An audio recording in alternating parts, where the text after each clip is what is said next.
bahani pa ko gitu mu Nyankopon so ase nipa na oboba no pe waka yen sema man papa omo Nyankopon ka ho na de ka ho mu na yi akere wo oboba manage ma ho fama say and them etimi because my trust every time we a product to be frank you are a product that we have to be proud of you nyami shira obi masa oye great host party presenter oye unique me the account so you are unique. I think the way you are asking your questions is very excellent and brilliant. I've spoken to about 45 media houses ever since the budget is ready to be settled. By the way you are asking questions brilliantly, I don't think most media houses have. Ahenkan moti nanzo de mu hu na moka etina mamudi kan obeso nkwa ahenkan konsapan aboze de se ade ba kwa mo bekinkan na nya disuanso ne se obi afra brazil ni nua no ma fa ya ho ta ti odi ankonyankopon enkone han to oboba ofuri amafofo na patan kra ne se kan de ahenkan 93.3 e konkan a onia tie ahenkan 93.3 FM na mu tigum Ghana adisie Obuoba ofore amanfo emamo ache edeba ahenkan 93.3 FM. Ghana adisie Obuoba ofore amanfo emamo ache edeba ahenkan 93.3 FM. So be careful how you treat others. Ghana adisie Obuoba ofore amanfo emamo ache edeba ahenkan 93.3 FM. The times and seasons. The one who enthrones and dethrones kings will lift them up. For this is a fact of life. Let's go. Ghana adisie Obuoba ofore amanfo emamo ache edeba ahenkan 93.3 FM.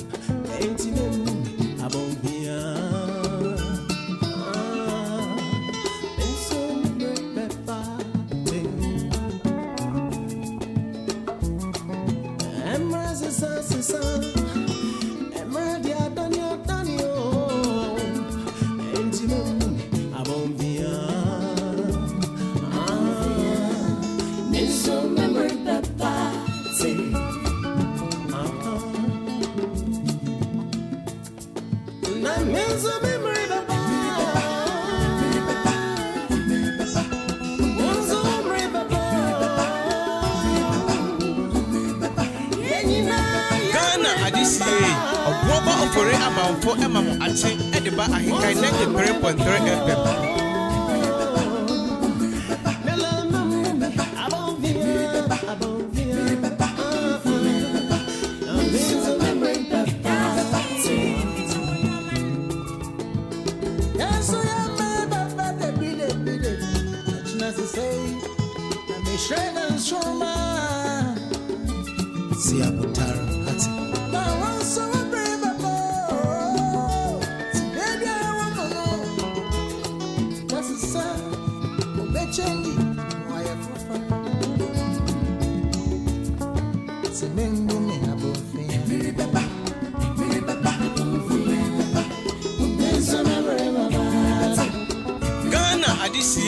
Obuoba ofore amanfo emamo ache edeba ahenkan 93.3 FM. All of the man of the end of his life, a living dog is better than a dead lion.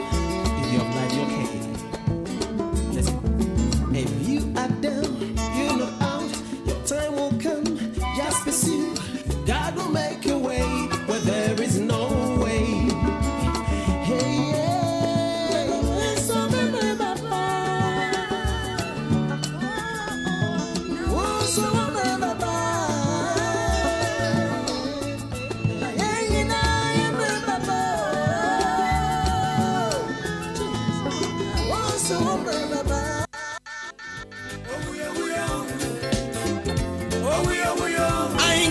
That's so I saw it. Oh, we are,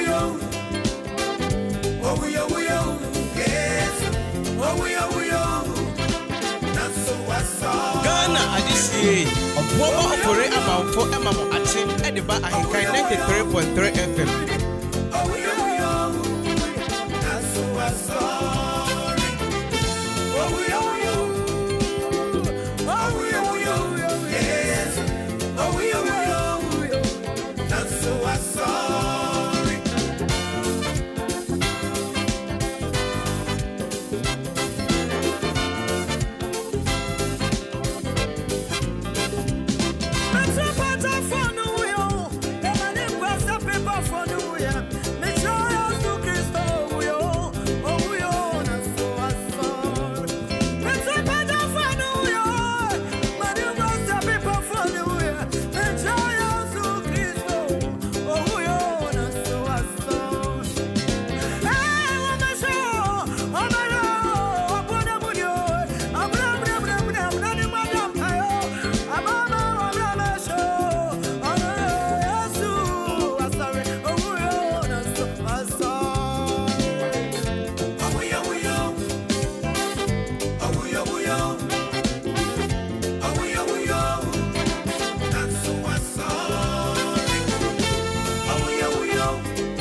Adesie Obuoba Ofori Amanfo Emamo Ache Ediba Ahenkan 93.3 FM.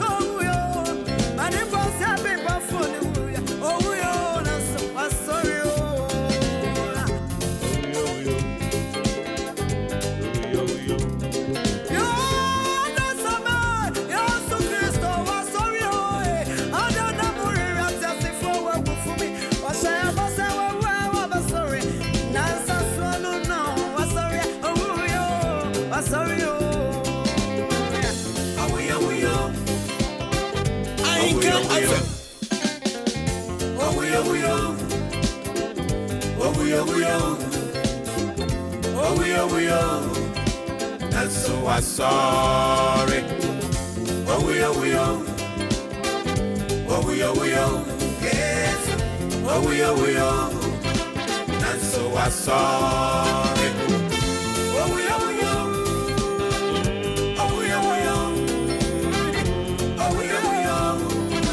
And so I'm sorry.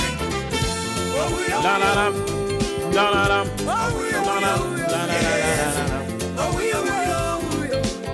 So I'm sorry. Some 38 minutes into 6 a.m. Tuesday. Beautiful brand new morning. We are live on AHENKAN933. Me pacho Jumedia de bro free sabre ko pim se no ndube bo matching. Any Jumedia no edin. Broadcasting live from our national studios here. Akuya Afrakoma precisely at Chimaboabo in the Bremu Central Municipal Assembly, Eastern Region. Okay.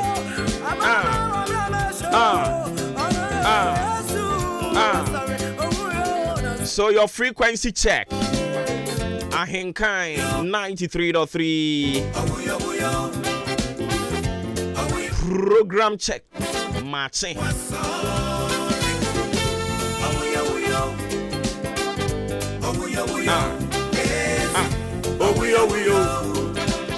So I'm sorry. I don't pray me just say apombo code yeah.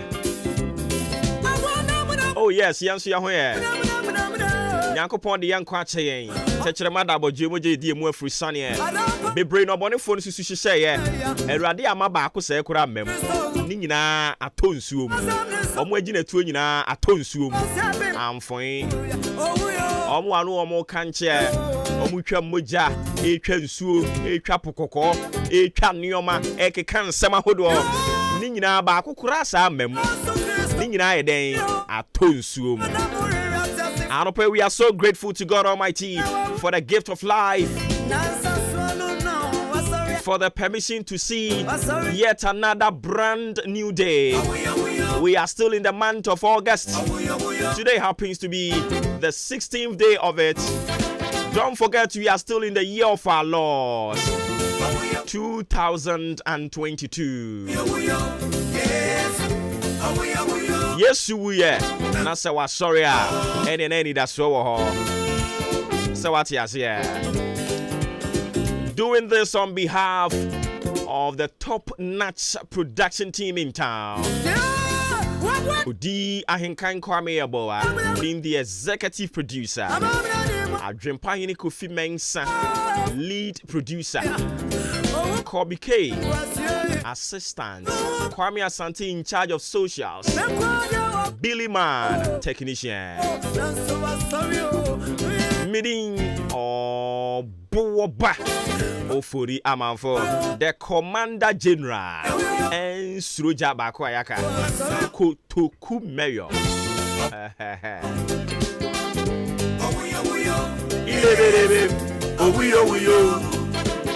So I'm sorry.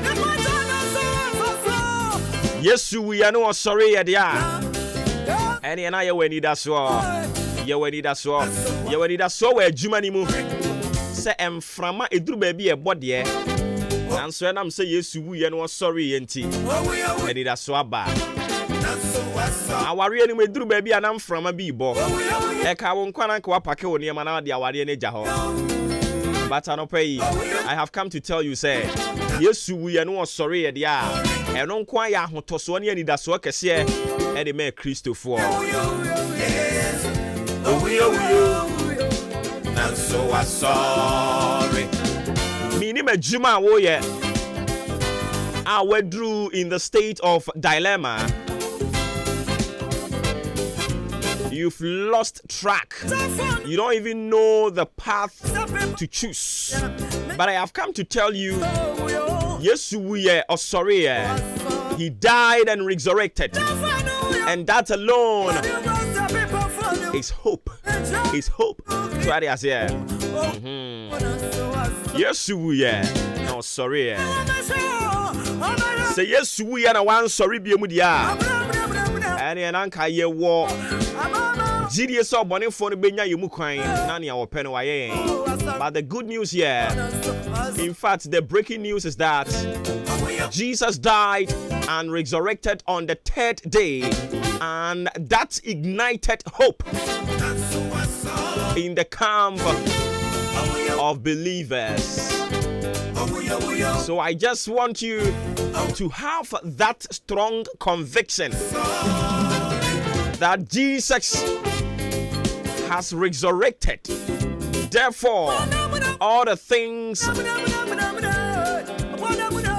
all the predicaments you're going through or you might be going through, have that hope that things will fall in place for your good. Shaba, libi, Jaba laba, libi.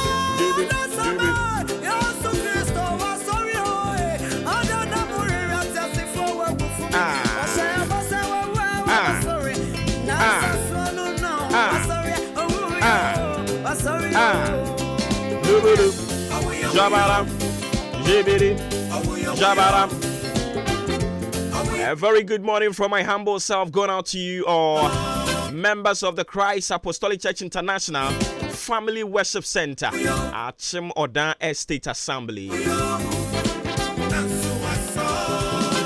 Mamu review. Se kwesi day apostolic encounter no baso. Nyomo to nko a. Ye to nyom dia pagya otiasefo nyankopon ni din. Ye de mani din kronkron ne so. Okenkan Bible na. Onipa ba ko ana nyankopon tumi bie nanum ka sem de fa ne ho. Said this man is a man after my heart. Also is a man after my own heart. Hallelujah. Eye hwan ya? Eye David. Adentia. Na David eye onyom toni. David timi to nyom abo nyankopon samnane ana ne tirimu aye ne de. Na say when you invoke the Spirit of God, He will descend and do signs and wonders. Listen. Kwesiada ebe isa wonya hwea no wahia ye apostolic encounter. Christ Apostolic Church International Family Worship Center. Honey a cabrofo, but obrofo nyakura bitumi aba. So ari ase. Shaba. Lebe.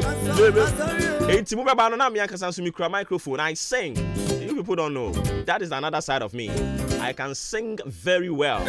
But the entire sometimes in better microphone here my voice out to say. Me boro nsam bi a friend Maakye. Ochira de e wo Achiasi Senior High School. A friend Michael Ota say Maakye. Ono ne boro nsam wa better microphone here chia. Because me tunum bia no wa keka ne ma bia boni ma mu. But kwesi that way or ye be ma omra me hwa de e wo Family Worship Center. We will sing. And so I'm sorry.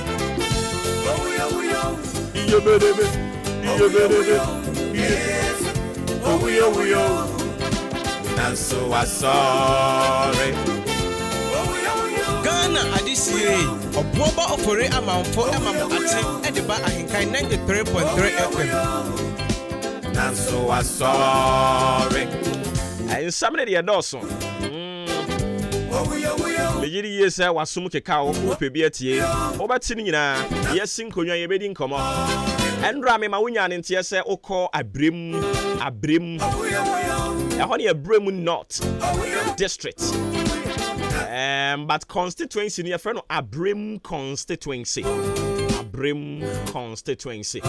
Na ehono na yesi se de atiesi mrantie ne so ho ne se mrantie ne mu binom djuma wo mu di ne se wo ye bodamfo wo ho no mu ana ye tuani asiu so na ye kon obo oma ye sama within a space of a month abodamfo miensa ene yesi wo mobo akuom ewe brem enra ye yesi ye beko ho but ebre no nti ye ntimi anko ene we will do that.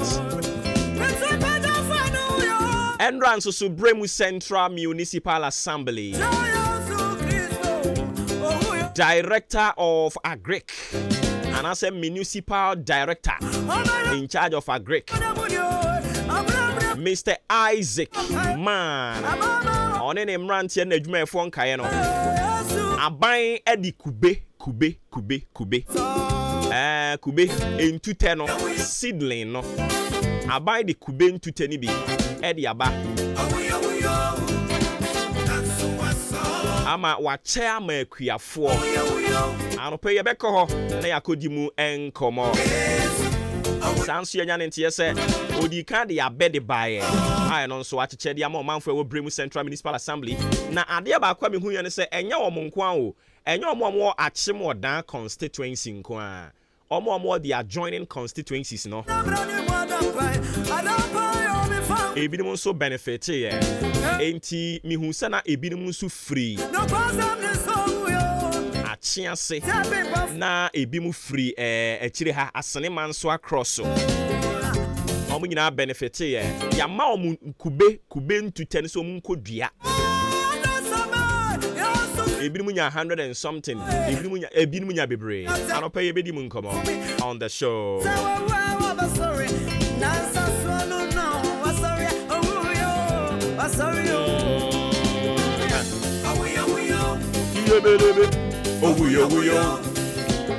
Anopa ma mentia Miami boss. DJ Ziggy yo. Wamanya signals no say edem. Glass and kwa ma feel.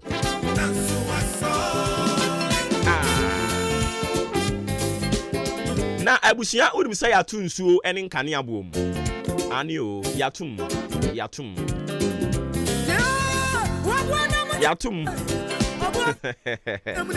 Na ene ye be chire mu di a chire o se utua 10 cedis ya Yankopon ya adom a every September ne da edikan ubetua sen ye this analysis ni nyina de be ma on the show yatum nkane abo yatum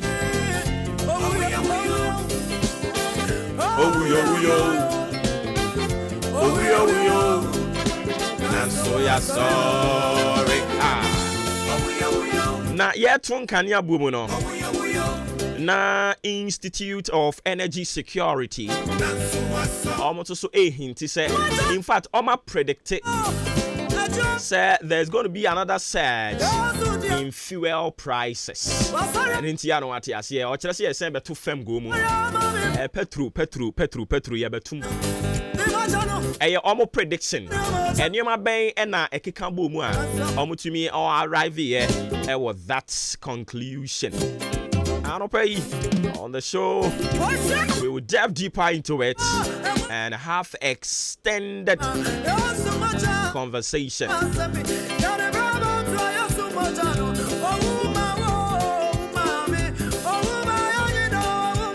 We've got this and many more. The show, of course, promises to be one of the best. Sometimes intriguing, yet exciting. Unyawo baby. Live on AHENKAN933.3 FM. Meeting once again. Oh, Boba. Ofuri Amanfo. And I Benada. Mama watching. Ghana adisiye. Boba Ofuri Amanfo Mama watching at the AHENKAN933.3 FM. Oh,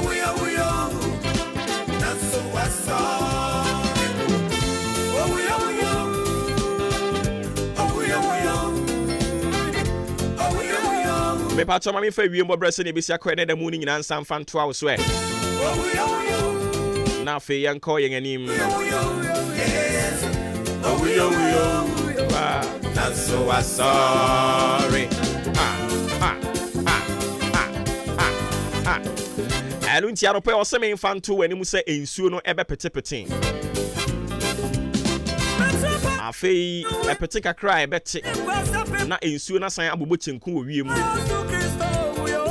afei awia brɛ mu nso ɔkyerɛ sɛ saa na ɛbɛyɛ ensuo no bɛpetepete kakra but yɛkɔ yɛn anim no ano awia no bɛtwe ne ti na awia no abɔ kakra afei yɛkɔ anwummerɛ brɛ mu a ensuo no bɛsan hyɛ aseɛ sɛ petepete wei ɛyɛ puoyɛ ma ntɛm mmeayɛ ahodoɔ nyina da ɛne yɛdi mu ama ne yɛde ama wɔ no ensuo wɔ wiem awia wɔ wiem ɛne nti yɛ na wahyɛ ne nso wototo nneɔma a na wahwɛ kwan a bɛfa so abɛtoto no yie meda ase bebree ɛnra president of the republic Nana Addo Dankwa Akufo-Addo or the motorbikes 1,500 and or the Akoma Ghana Police Service just to augment their work. I don't pay an so we will try and talk about it. Abranti bi tai freba yen kasafidie so say a friend Liverpool frebia or say e de be ntine ne papa aban ne ye no yenka. Eya na me nwanwan se da ye beka no wontie. Eya na me ya pa. Se da ye beka ne papa no so ya wontie na wotie ba bi a ye bɔnwom. Afi wotie anwum ne wia na anwum na wotie ne nyene da na wachim ato ha. Onya kwanya freba mu ana ode abetetare yen. Sanso de oya a wanhwe ya wonkɔ heaven yo Liverpool.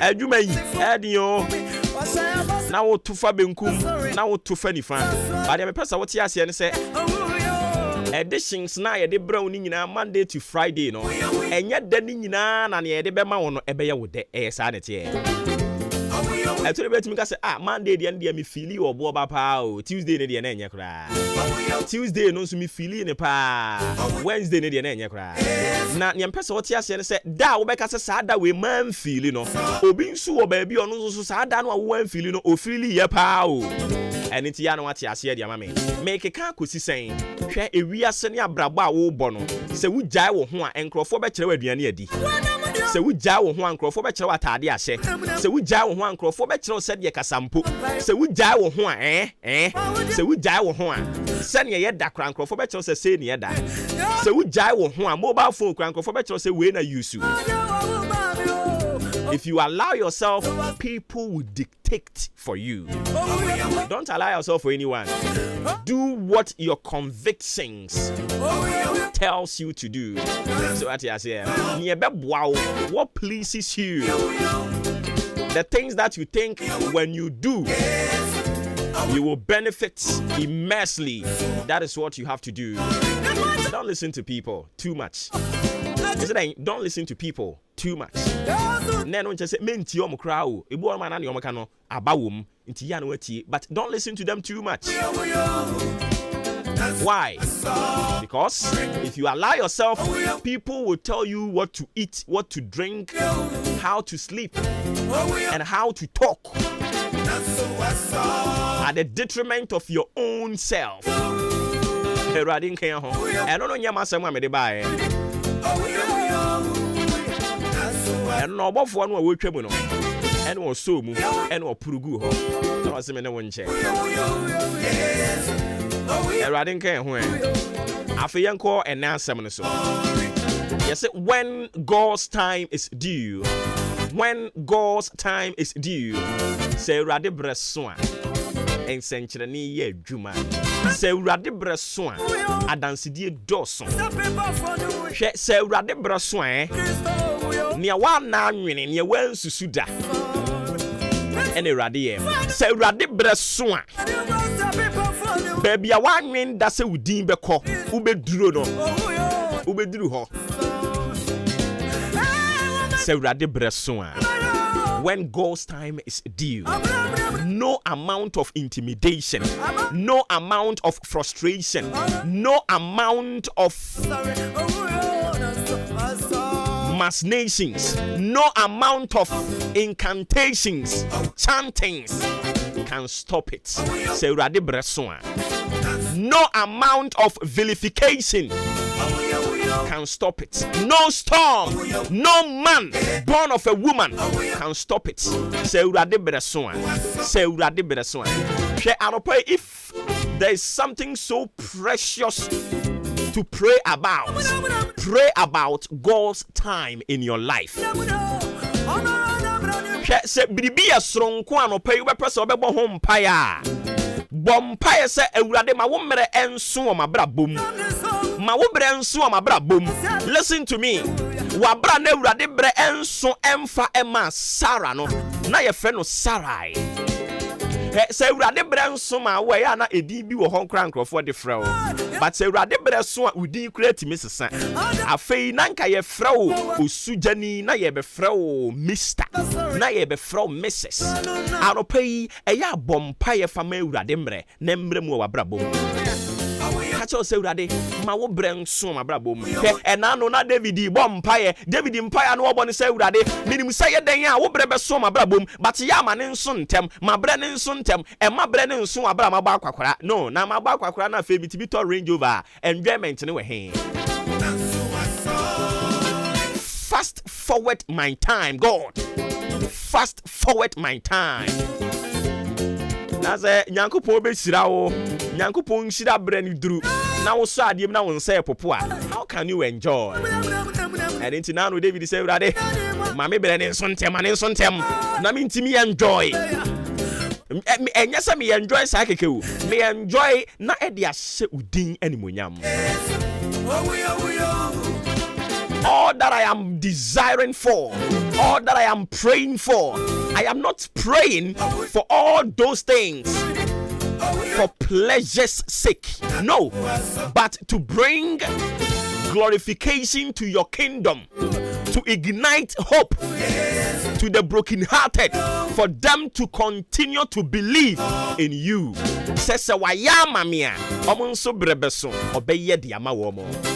Pray about God's time, for I know that when God's time is due, no amount of a dinsaye and a best stop you.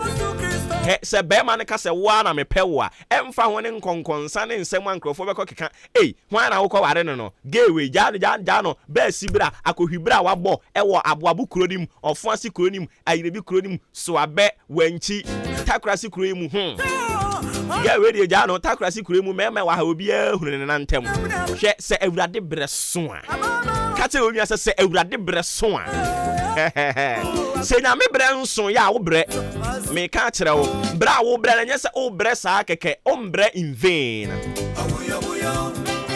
But odi siesie e de ama ne bre no so ade ase e nti endura me ka kire wo se anwum we o se ye Nyankopon e ya eduru ba bi odi ekosie sia odi ekosie no odi siesie yen odi ye e de ama ne bre. He's preparing us for his own time. Explode. People will hear of you.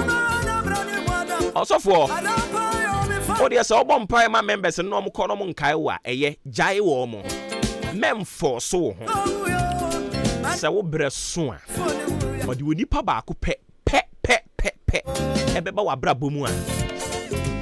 Or the one that be to na koma so. Na obeboa wo.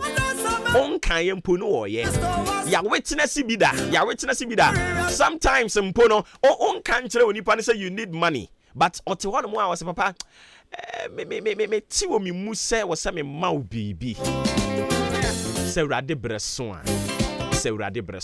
when God's time is due. I don't pay. Ni me san ka kire no say nya wona mu bia wode nyabotre why nyabotre ebra ne nso ye esa ne tie ebra ne nso ya esa ne tie adwuma na wo ye ne ebra ne nso ya profit wunya but o ma wa ba mu bu a enya dia business ni betimi a make progress but so we taso say sisi akra me ya mi nya hwe sisi ya me ya mi nya hwe adwompa blog ebia sika nkode na ni asisu se opese onya ebia ne onya but o mana ba mu bu a enya dia ne odi asi nani so no ne nsa beka awurade mra nso ya o blog kura obi ante o blog enipa mienu miensa pe no mko ho but se awurade bre so a wo dem na ka cho say me hu story wa ha no we are from hu story wa ha afina contract ne ba minim adwuma wo ye sa abre yi a adwuma na se kwa achewo minim adwuma wo ye. But I have come to tell you, say a ya bompaye. Esre urade brese. Urade ma wo bre emremu emame. Ewe Yesu Kristo dinemo. The book of Psalms 31, the verse 15. Yem fan to us on afi yema sports. Emra me to us on fama. Oh,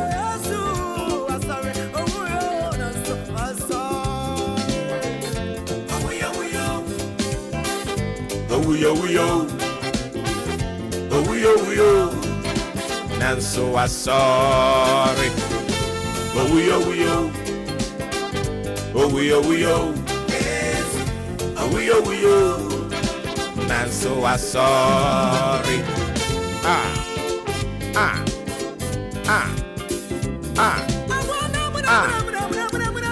I don't talk in kind of book of Psalms. Chapter 31, the verse 15, Bible is saying, also my times are in thy hand, deliver me from the hand of my enemies, and from them that persecute me. Wonsam na mimere wo, Jimmy, matamfo ne matafo insem inti wo atamfo ene atafo san se yemre e wo awurade insem. My times are in thy hand, inti awurade eya na wagye e wo Yesu dinemo. Amen. Mami mompaye finally emfama mesra osusu nyankopon se obi biara ne braso na eniema bi kure mu awurade ntete san homani mu ade bi ekure mu awurade ntwetwam na wo braso no timite so de ewe Yesu Kristo tenemo wa wo bransu nyanso ye me bom paye sere awurade se ba bi biara ebre ne wo on fast forward no na mre mu ntem ehunu awurade ani munya Kristo Yesu nka ho adomura onka ho eje nyankopon obenya nyankopon ene ho nkronkron nyankopon onko so anka ho no no momo ewe Yesu dinemo eya no wate ase ma me sese wotena ne nyunu na se na oye wafamu de oye na sede a eyire so kire so seden adumura no ongu wani mu aseda.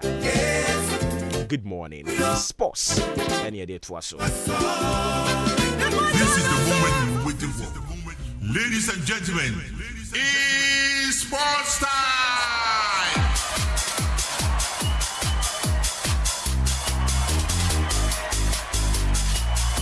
Joshua Kwabena Ejenim. Oh, Oboba Ofori Amanfo. Apo mboko de. Bibi are fine. Ya the radius. Many man are here have no me am say you want to do any. Say na wo twetwe ani kuru za. Me asa me ya no yi, at me nim baby o. Say we da begu. Bubo trim kika bi e. You ya begu na ye jam a chirefo no. Country man, o choro man kura wanka. David. Songo. O choro man kura wanye. Di a hoje. David. O was e bi ai kama. O nyame adom bi ai boko. Say won so sa. Oh. Yeah, strong.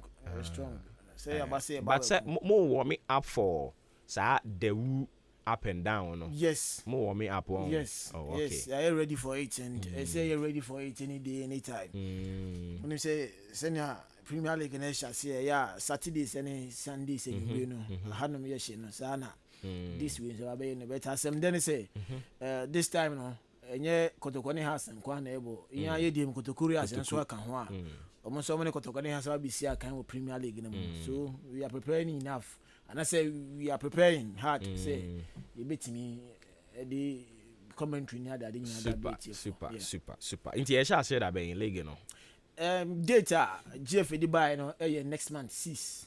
Oh, okay. 9th of next month, yes. Okay, 9th yeah Friday. 9th be Friday because 9th na me call me na year no. Yeah, it shall say fiada no. But Kotokuru, I'm not sure some more if you done. Okay, on be Sunday. Maybe Saturday and Sunday. Oh, okay. I would do some more home game there. But by now, I was all presented. We, friends saying, we stadium or the be born or home. We know was all present. I know me am present. I'm present here. Yeah, you know the call. Ordnance Sports Stadium and alternative near the Sports Stadium. I'm do that. You present me, no. Two stadiums now they call a handman here, hand. Oh, okay. Okay. First, first choice in Dance Sports Stadium. Okay. Na second, no. Okay. Now there wouldn't say dreams for the anam. There only dreams for the. Now dreams no movie. Dreams room. Anything I normally say Kotoku Royal say dream steps in our home matches are. Say in case man we na say ball over the war. So we know home games are. Ball back Kotoku born this Saturday. Na stadium the anna Sunday. I see. But a basa economically no Kotoku is it viable or minyaska? Minyaska way. Minyaska baby. Dream steps no kwa honi enu home no krampo no. Oba wo bre. Oba onya bibia. Entiga wo de e hono. Kotoko ne has bi ko na e de info na e chiri supporters na ko. E bia kotoko na ebo has bi na ebo ntima dream. And I said dreams dey omo medical ball league ni bi dada na mboa. Dreams ndi omu gom dada. Enti kotoko ne has ne hwan a wo kan sa feeling ni nyina omo feel dada. Yes. And say be our boy club like 11 one days. Normal club CBH go near dia. But say had ya. O say ya hanum dia. Even unya Vision FC kra ne Kotoguru ya sa. Utimi nya I mean ne so ani kakra ha. So what I say. Because say ha say no. Omo say football na say and omo believe say Kotoguru ya sa na efi krom ha ya. But Dreams FC no club na honum no bon home game. But team na ngaza mbezi e wode wo honum. Omo club ha say wakra. Oh, okay. Oh, na team no obon home games. I say for cran sheda nim wo. Yes, as a Heart of Lions. Heart of Lions ye ni preparation or ye ni bibia wakra na kobo ni game e wo Pandu. Oh, okay. So that's but we no team we ebezi wo hanum. Nti se onya team obezi wo ha ye training wo hanum. For phone bi krampo free hanum. Sometimes unya sa info you support no wo. Okay.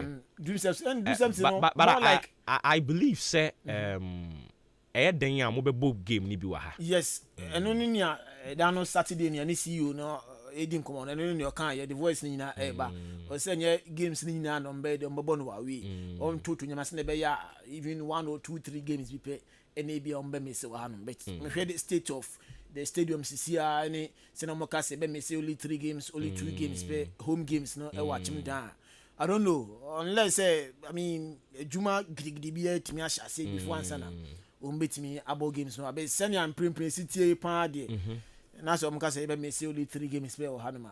I mean time team no once time team na qualify we na ye kan wasem say enim say team na qualify we nti ye start say coordination game na nke starting your man team bit na prepare ye ma yabo Premier League games no so but I say na ntutuye no but to me I think saying what say ye shati hopes monko so na mu ignite do ebimu few sana so musu say enya dia the vision and I say the dream say ye be bo home game wa ha na be baso but monko so na mu show mu crying na monko so anso mfa ja ehu mpanimfo ni chem na enkai wo mo and idea so mo ye because idea nije edebre ye odane ne mpatem amanfo di say oh yeah and before say team no be qualify no ma yenya hopes na raise high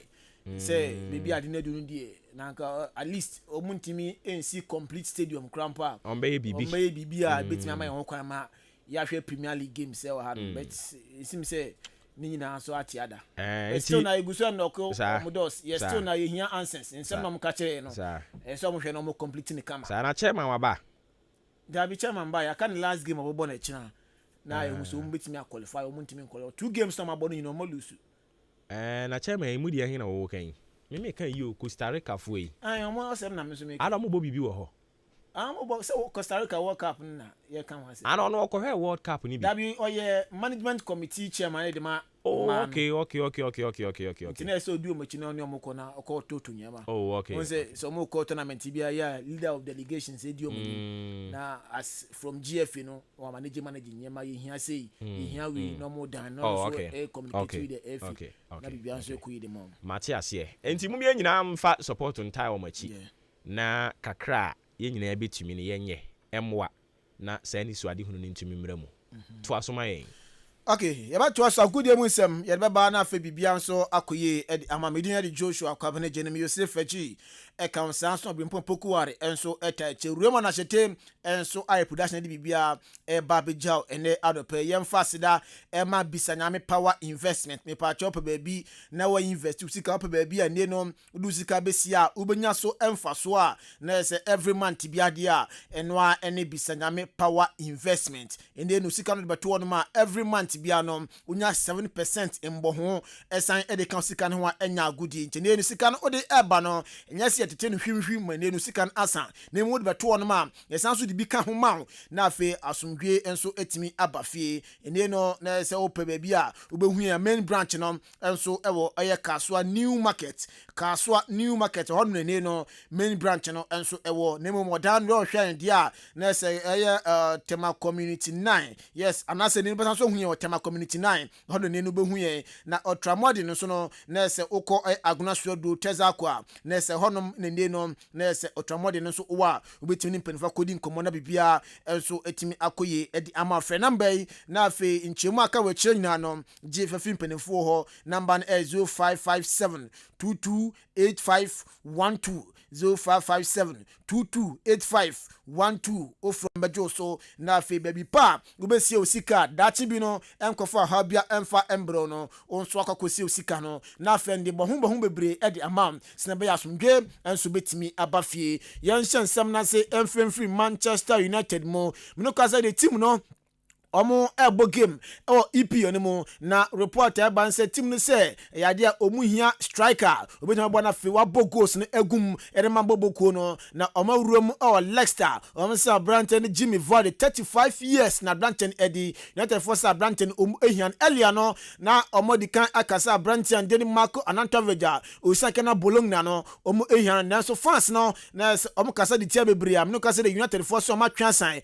Marco Anantoveja no omo nyan mu piemo Leicester na fa Branton Jimmy Vardy no omo so metin ne din komo na fa Branton ajatum ajepena be sia kan de United boboko no enya no kwa Maakye Kuna enso Branton a onso sia kan de Atletico Madrid onso 45 million pounds da Branton United for chema omo na Branton ekasa na Branton ajepena ba begina mu asia kan de United boboko no we ensema enso fi United eba idi mu so nsam ne di eja Carlo Ancelotti manager de Real Madrid boboko no wakasa osi World Cup nese eba so okata November December yi ayade a woyi amanwe se won ma like se ne no omye the strongest side ombetimi age ose first no Brazil ohwe Brazil nese om squad kito mo nese no yom nyoma like se ne no ombetimi tabri World Cup no afa reigning champions so France ose still no ohwe France nese ombone ekon campaign into World Cup eba so no omye the most strongest side nese ombetimi age na okako ne nima no won England so mfrimo ohwe England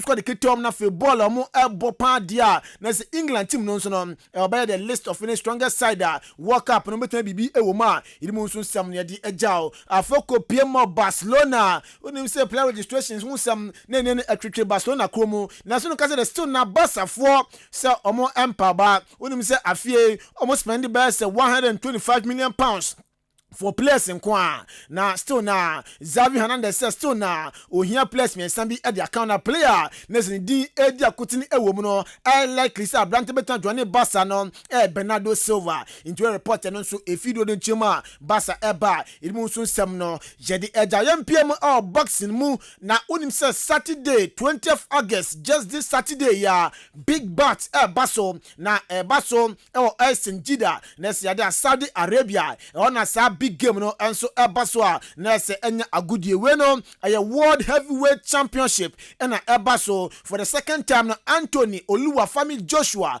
enso any Alexander Usyk enso the game no at the elbow na first batch no Anthony Joshua elusu se WBA IBF WBO na se Saturday we na olusu ye Edma Alexander Usyk na no return batch no enso eba so Saturday ya Saudi Arabia Jeddah on sa big bat no eba so we na Anthony Oluwafemi Joshua or say mentally game no ebe competitive game no na se mentally win nkwane no ohwe yentie ensema na se abranti andin Anthony Oluwafemi Joshua erituja. How am I prepared mentally? So mentally it's a competitive fight and I've got to bring competition. So in that sense, mentally it's not just about, all right, I want to box well and all this, just win. Mentally, like win, refuse to be beat, and that's how you mentally approach the fight, just go in there with a winner's mindset. Into way and some Anthony Oluwafemi Joshua Nigeria nia or say no of UK no or say anya se no or person kunwe nyaka se boxing dia ubon ye oyade or say mentally ade ohia no win we and some na se Anthony Oluwafemi Joshua and so edi atudwa yempie mo matches via kopimo Europa na se Monday night football no and so etimi eba so na echemu our 8 Serie A no so a na se ade week 1 no matches bi ebu kemu enra ine yifri ho Verona chance ma Napoli etene bone kanim enum ma Verona fo no omutimi ete kanim amieno na se Victor Osimhen mu nyina enso etimi nya gold ma Napoli afe Juve enso etena se eche Sassuolo bone kanim miensa Juve na se nkrundie nso etimi akode momo abrantia ndi Angel Di Maria enya gold ma Juve sanso Dusan Evraovic no enso etimi bo 2 goals ma Juve na Juve enso etimi di nkunima bibia enso etimi koye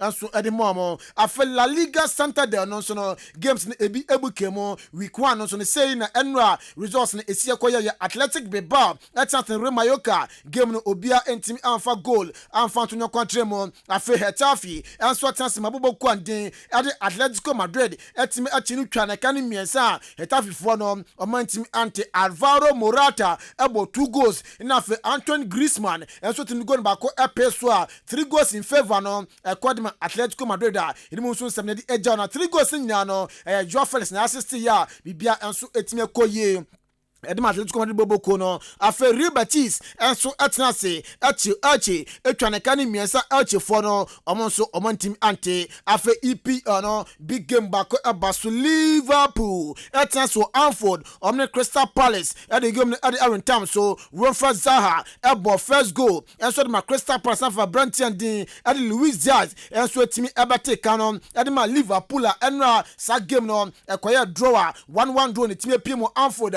musun semedi eja di Nunes enra okay head bati obia ena se enra Branton nya red card game no ofrum report en saka ne se enam se ne ma won sema koye enti no anhwa be se 2-3 matches no obetimi amesi a ene no bibia so betimi akofan enam Liverpool next game no na se United so eba bibia so betimi akoye enso edi amoma edi musun kranya di eja afa ukopiem so a yade a women's U20 World Cup no koso Costa Rica na ene match 3 no enso esha so nim se Ghana ye 2 games ya bonyina no ni nya ye lose Japan esha sanso USA enso esha yen yade a echina ye boy next game na ene games a ebas no Colombia and New Zealand ebo ena no pay 11 o'clock na sa game no ebas Mexico enso etafie on Germany ebo sa game no enso 11 o'clock afi echina games no batwa so Australia betina for Spain enso edi abone Brazil enso Costa Rica na ebo na afi USA enso atenase on Japan enso edi abone afi Ghana yenso Netherlands edi game no edi ebone way edi last game nese Ghana yebo se di nkugodi a nese eba fie se wini kra na se hwe USA ni Japan game no se entimi anko ya mfa maya dia nese da Ghana ye ni echiemu enso etima ba fie a eno nso enya agudie afensi form na yembra fenfe system no so no enfa ento aso enkopiemu coach and then CK Akona Akache papa yi or former Black Stars former Asante Goroko former Crash Folk former Ash Good coach na wakasa yibisa sende no national team coaching na fe club team coach no crampo no niena difficult to coach yentie ensema CK Akono editudwa But in the with the national team, you see, we invite players within the week. Within the week, you need to give them exactly what you want, whether it will go in or not. You are hoping there, and so you have little time to beef up your team and get it ready. Compared to the local, we are the club level. You've had the whole preseason, and you are with them every now and then. So it gives you more of less pressure compared to that. So it's mostly difficult for the national team. Wey ayen sama Charles Kwamla Akono enso editu yokoso kase bi sanse ne no ukopie ma wono wakochi how to folk da wakochi asane kokoda dream self as goal 11 wonders na no wakochi omoda na ehimfa pa na ukoya ebetuma kase na a better place, a best place for you and also no coach CK Akono echire mu say. I think Ashgood. I went to Ashgood at a difficult moment, but Mr. Fiano, and I will never forget, I will say this, he's the only, maybe administrator Mahunwa, who gives you a free hand to work. It felt like the team was mine. I manage everything. I really felt responsible for the team. Kotogo gave me a big opportunity, chance. They pushed me, which was a positive one. Dreams was a clear understanding of how a team should be run, whether you are happy or not, or work towards one common goal. And Hearts of Hope was a big thing for me, my biggest opportunity in my career. From the beginning, I did it honestly with wholeheartedly. I was very happy for that opportunity. I'm still grateful to that wonderful club. And so I experienced a lot in this country. But I think as good, the piano just gave the team to me. And more so, I played there. It felt like the team was in my hands, my team. I was in control. Wey sama former Black Stars head coach Charles Kwabla Akono enso etudwa yempiem okotokuru asmuna fe yenhwe sama enso etwa ne ho okotokuru asmunu kase de ena no pay akotokuru yas enso etimi announce 2 players na eso matimi assign adama okotokuru as boboko no Wilson Kobna na Oyesusubibi United for omu player ena no pay 3 years contract deal or the penalty in krata so was sign enso edi amakotokuru as boboko no afi Abdul Nasir Mohammed, and also from Tamale City, and also 3 years contract deal, and also etimi assign. Edama Kotokurias, a fear Premier League Goma Bono, sa 2 players to play, sir. Minuka say Prem Kotokurias, and so any more area, Edmonton Semnom, that none other Saturday, no, yet any chief executive officer, Edama Kotokurias, Mr. Kwesi Amponsa Edin Komo, na ibisan any preparation towards the Premier League, no Kotokurias, Sena isi etie. O question now busano preparation any ahoboa de bibia akokama nyame adum bibia akokama emi se munyina match se team no omuguso a omoye preparations wo Kufudia this year. The new coach about team, a new assistant goalkeepers coach a omobo mo homodin pa the preparations ne there yenim challenge the challenge na that yenim na se pa Premier League ni ekoma yenim se nkoya agro very very very difficult amai. But they are ready, and our preparations need to be from a technical side. Wey ayan sama na papa ndiade kwasi amponsa CEO and so Adma Kotokura said it to anymore. Now Okoso Kasa Ibisan send no target for Kotokura's affair Premier League for the first time now, and also sign is etie. Senior Okano, Premier League member bida. I'm missing so I can say Kotokura is a team it's me promoting through the leagues from Division 3, Division 2, Division 1. Nti say you kwakura new division mu de in senior. Nti broni beka say ye kumu no ya set your realistic expectations. Minim say na meka no twi mu but ya say ye be ye bibia na say be committee ho to bibia into me achieve. Nti for us the league in there you per se first top 6 day to me a room you to me right top 6 in the mood then I would say I am successful for the first season because I feel near cool league in my senior and your my league in Mukakra and to me can say you push for championship but for first 6 there and then I your main target you see a room for the next season that's our target and only a target I see reach. Wey sema kwasi amponsa edetu yanimu na yakosu bisanse ne target masati da mamo MTN FA Cup opasa mo de afa top 6 enso league no pesa mo remaining no na se target wanyina no na se sentimi ambema ede ne be course no na ose ade wey na se esia target o masata mo no omuntimi ya achieve so we explore pa dia so question here your concerns are ebi abetimi higher dream and you meet me can say for us to be successful, you be here your supporters. ana your supporters and so ebe here say ebe your matches wo Achimodern Sports Stadium. Sisi Amika say there that is the one area I see you. I am my main concern. If I say them fans say me da me twin that one because ebe hard dream say you be first division HMR Premier League. Now you dey football Premier League football or down for the first time. Now into me share your matches with Dance Sports Stadium. And there I am a number one priority. I am in number one. I am a person to resolve. Concerns be also here. I mean, I say a problem. Concerns be also here. The risk say if you are into me more. In matches war Achimodern. A honor problem no. If you are a bit me free about. Inti hona problem no enso ebetimi efiaba Mr. Kwesi Ampon sansan so kire mu say even omantimi ambom games ewo Achimodern Sports Stadium with our Kodogura technical setup no esi etie no still now omo achievement on person mo achieve all league nim no on betimi achieve ohwe coach to maba on board na se setup blade mo akabo patrol mo afa George owu nyina so omantimi ambom games ewo Achimodern crampa sa achievement on betimi achieve nanso okashi super say adia Kodokurias home games no ene do mo boni nyina e wa we e de kra Achimodern Sports Stadium ebe host Kodokurias home games. But all the same no should the worst happen na see ntimi amore na kra mpo na metimi akache wa and said team no anything ya ehihie team no and your technical setup no I'm still confident to say your objective are set and any target you set and you betimi reach and ntimi nkoban so say you betimi you be the whole season. I am more match back crampo watch modern. Yegusua in penny for yedi hujuma bebre wetri. Concerns no what they about yedi hujuma.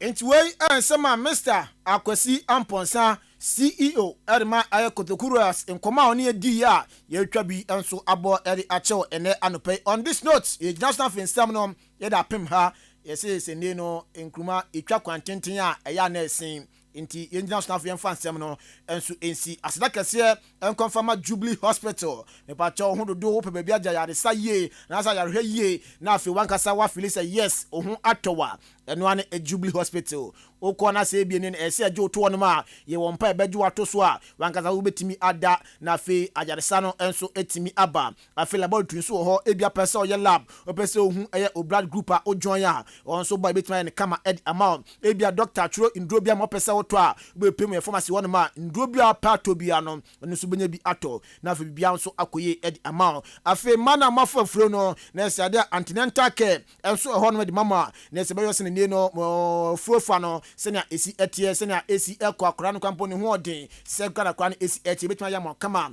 na afi postnatal care e don so wa akora na wie no se na akora na didie mu esi efa se na akora no kwampo no na se na ho odin se mu no se na esi etie no oba e betuma hwe kama na bibia so akoye edi ama operation person na se ne surgery na person ya theater no ho no ma oba e betumi aya ma kama na afi bibia enso akoye also edi amount afe ultrasound na fe ECG scan no so no aba e man ne ma fafu na pese mu twa scan ehun se na kora no se oye bema se oye oba se na ho kwampo ne esi etie no oba on se betimi atwa ne kama enso edi amount na fe bia enso akoye edi ma fe ufesi problem bia na se wo counselors on ma obom betimi cancel ye na fe onso na twentwe na da so no enso etimi atia yira na bibia enso akoye edi ma wani na ne no ehaw wani ne no na se eja kodanda esu ye kusukuku wani no hwade a wonhyeda ho nie woni so hyehyew afi woni na ne no funny problems bi e wo ho a your specialist on ma ba obetimi ahwe kama na afi bibia nso akoye edemam diabetes na hypertension fo nso no mo ba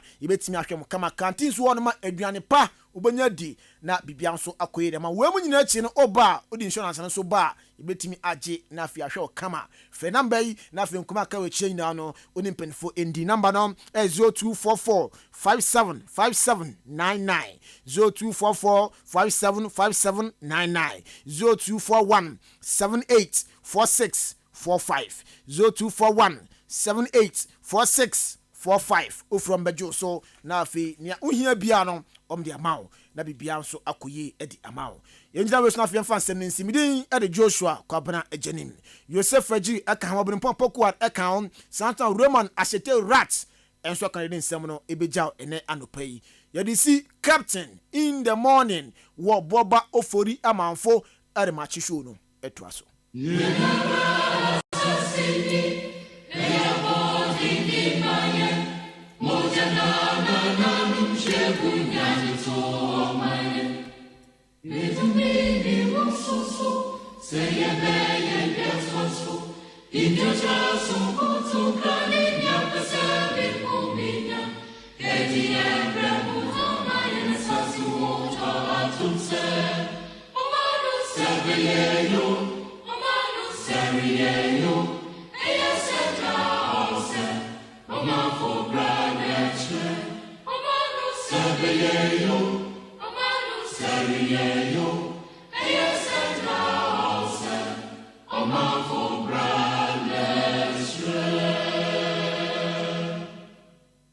Ghana adisiye obuoba ofore amanfo emamo.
Ahenkan mochi nanzo de mu wuru na moka ejina mamudi kan obeso nkwa ahenkan konsapan abozi de se ade bakwa mo bekinkan na nya disuanso ne se obi afra bronzan yinu anu mama fa ya hota ti odi anko nyankopon enko ne han to oboba ofuri amafofo na batan krale se kade ahenkan 93.3 e kon kan a onia tie ahenkan 93.3 FM na mu tigu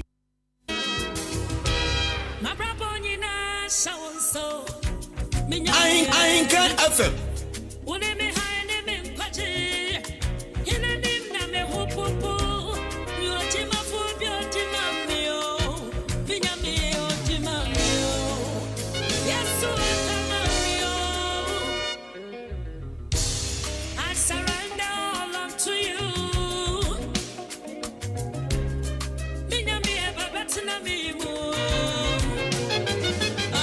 Adisiye obuoba ofore amanfo emamo ache ediba ahenkan 93.3 FM.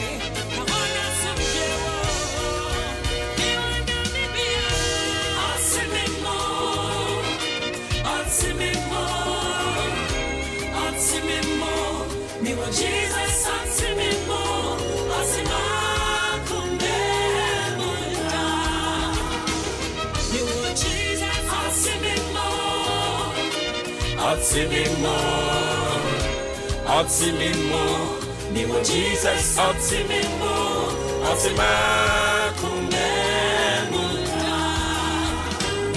Ghana adisiye obuoba ofore amanfo emamo ache ediba ahenkan 93.3 FM.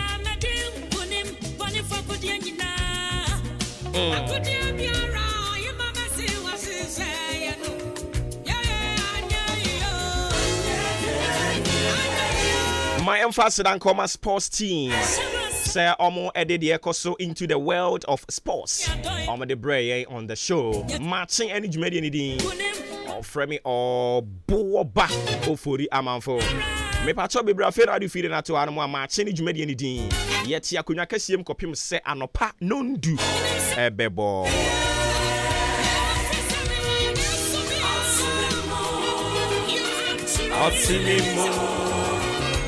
Otsimimo, you were Jesus, Otsimimo, Otimakumemu,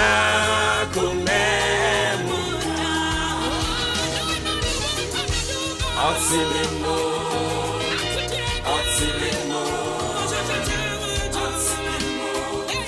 Jesus Otimakumemu.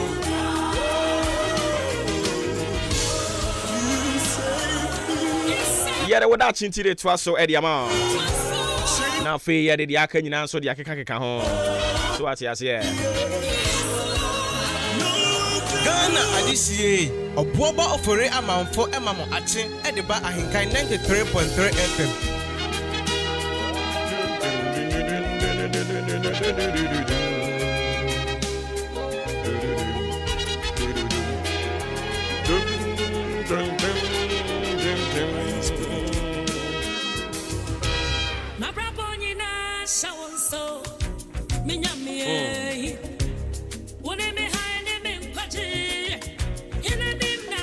I don't pay what that chinti the edin am yetiawa.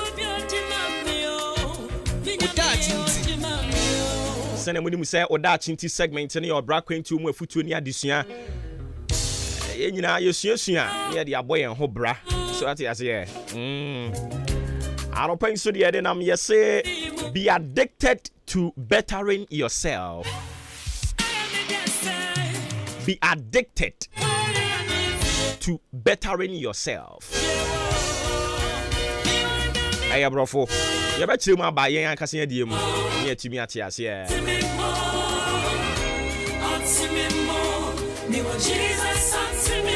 Dia ya pese ye ka kire wo nyina ne se ebia na adwuma bi na wo ye.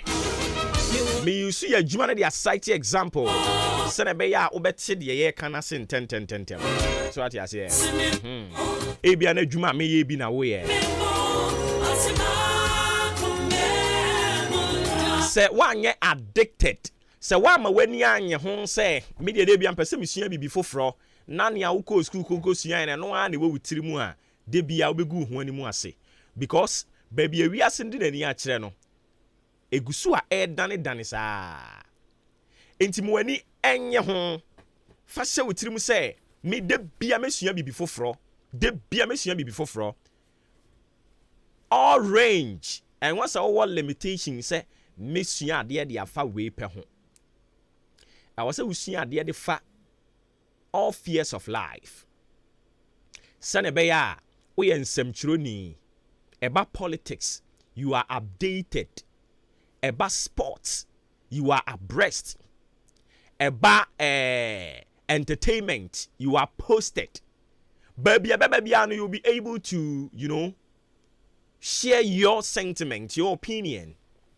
And you say, oh, share opinion is just like that. But Obama opinion will be teacher because say, this is very deep. This is very deep. The guy is on top of issues. The lady or the woman is on top of issues.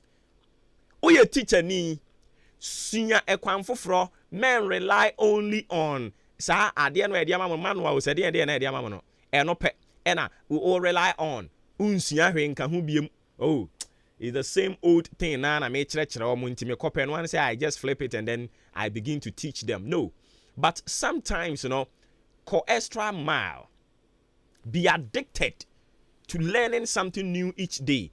Dad ye be chu bia no try say obi sua bibi foforo e bia na ye koko na wo ton formula na we use de ye koko no ade chia ade san nyina no e wo se odi she otirim se e wo se mitimi sua bibi foforo de beka ho enti e bia koko no first no na oya o ton milk no kra no a ade chia ade san no sua bibi oh e na de milk no menton meche ama obi a ho be addicted I was so more when he say oh baby I am not going to relent on my effort. No. A woman say a good. But fashion trim say good nature you better or even better nature yes our best. Even best nature yes our very wo. And do not relent on your pursuit of greatness. Be addicted to bettering yourself. Baby hu bia. Men kan chem say me asofudie na me die no ye chro preaching ni the free headquarters. Asori bi yasom use almanac. Enti me there I am just relegating myself to the almanac. Empire kura mi mobi. Me nyehwe. Me de ane say me da sorry a oma na kana na me de ko preaching nti no. That is all. No. Be addicted to bettering yourself. Adwuma bi a wo ye teacher ni, wo ye nsemturo ni, wo ye osofo, wo ye odwadini. Sunya say ade chi ade san mi di bi foforo ba be kama brabo ho. Ama brabo no aye kama. In fact, said ye tie 5, 2, 3, 10 years to come. Na say na ye tia. It means we have done a disservice to ourselves. Said ye tie say 5 years, 10 years to come. Na sa na tia. Na je say wa amwa wo ho. Wa amwa wo ho kiti say. E wo se breko na nimu nyina no ensesaye eba. Enye nsesaye de obekọ wuom. Enye nsesaye de obekọ animguatiem. Enye nsesaye de obekọ oseyem. Nemum e wo se ye nsesaye a eye positive. Enti nkrofo ha maka se abrantie se de wa beta wo. Adwuma no se de okọ na nimu pa wa hunu yo. Aha. Sisi ya de store no aye kese 5-10 years to come na me ba na store no said ye tie no a mfie bi atwam no sa na tie a e wo se wo to store nim na wo di mu niam nyina de kokoma orphanage fo because enya de a obetimi aya ye and to be addicted to bettering yourself in everything you do, every field wo ye adwuma no e wo se wa sorry man create me ka se sisi de osofo ohunu ade kwa akiri pa o.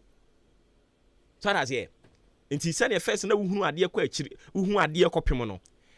You have to begin to be praying. Bompai say Ewurade on fa unko next level. Nyankopon ewo next level offices bebre di man ma.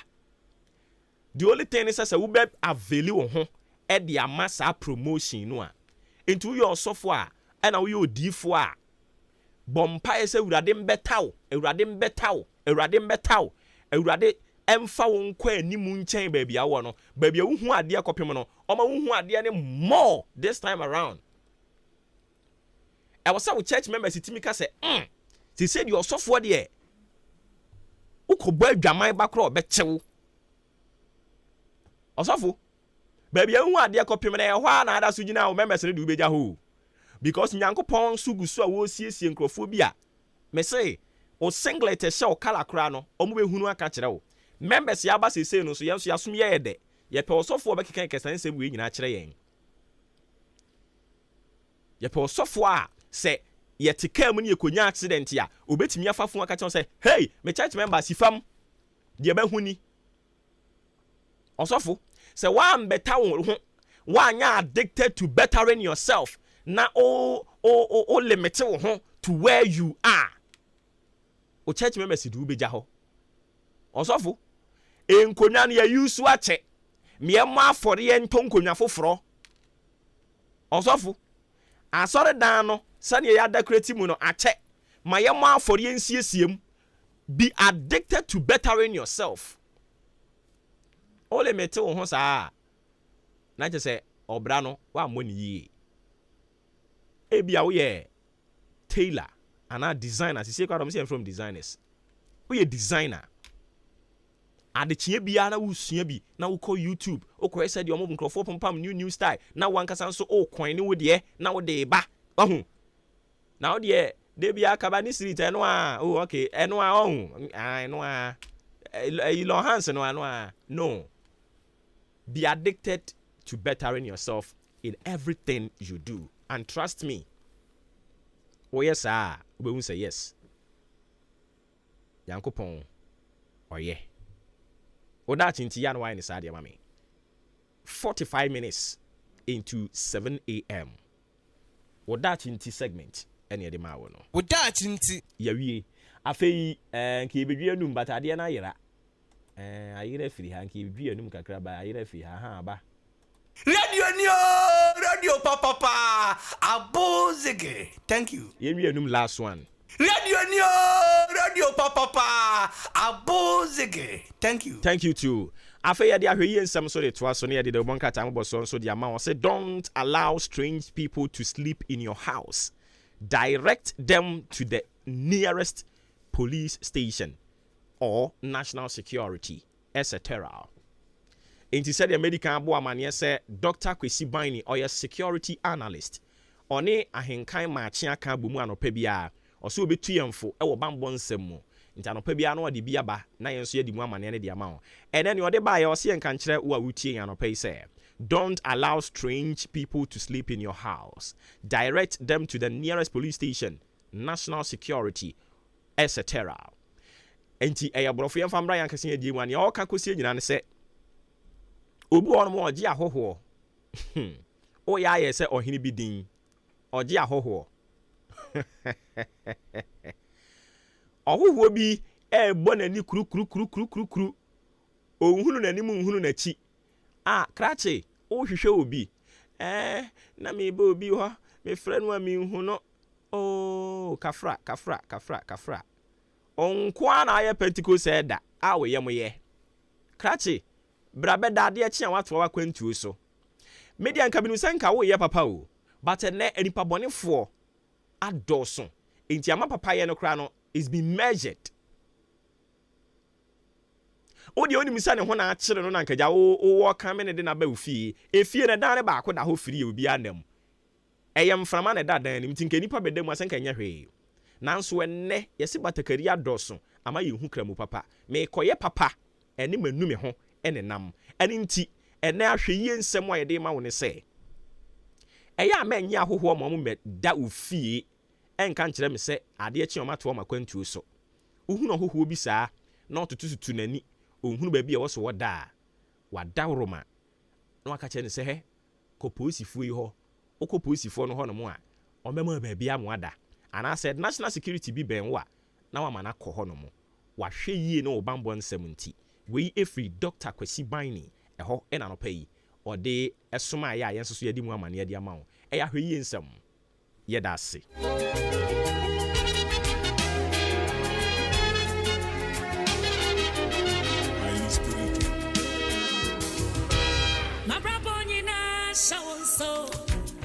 Yeah, did a one crat and was what it was so the amount.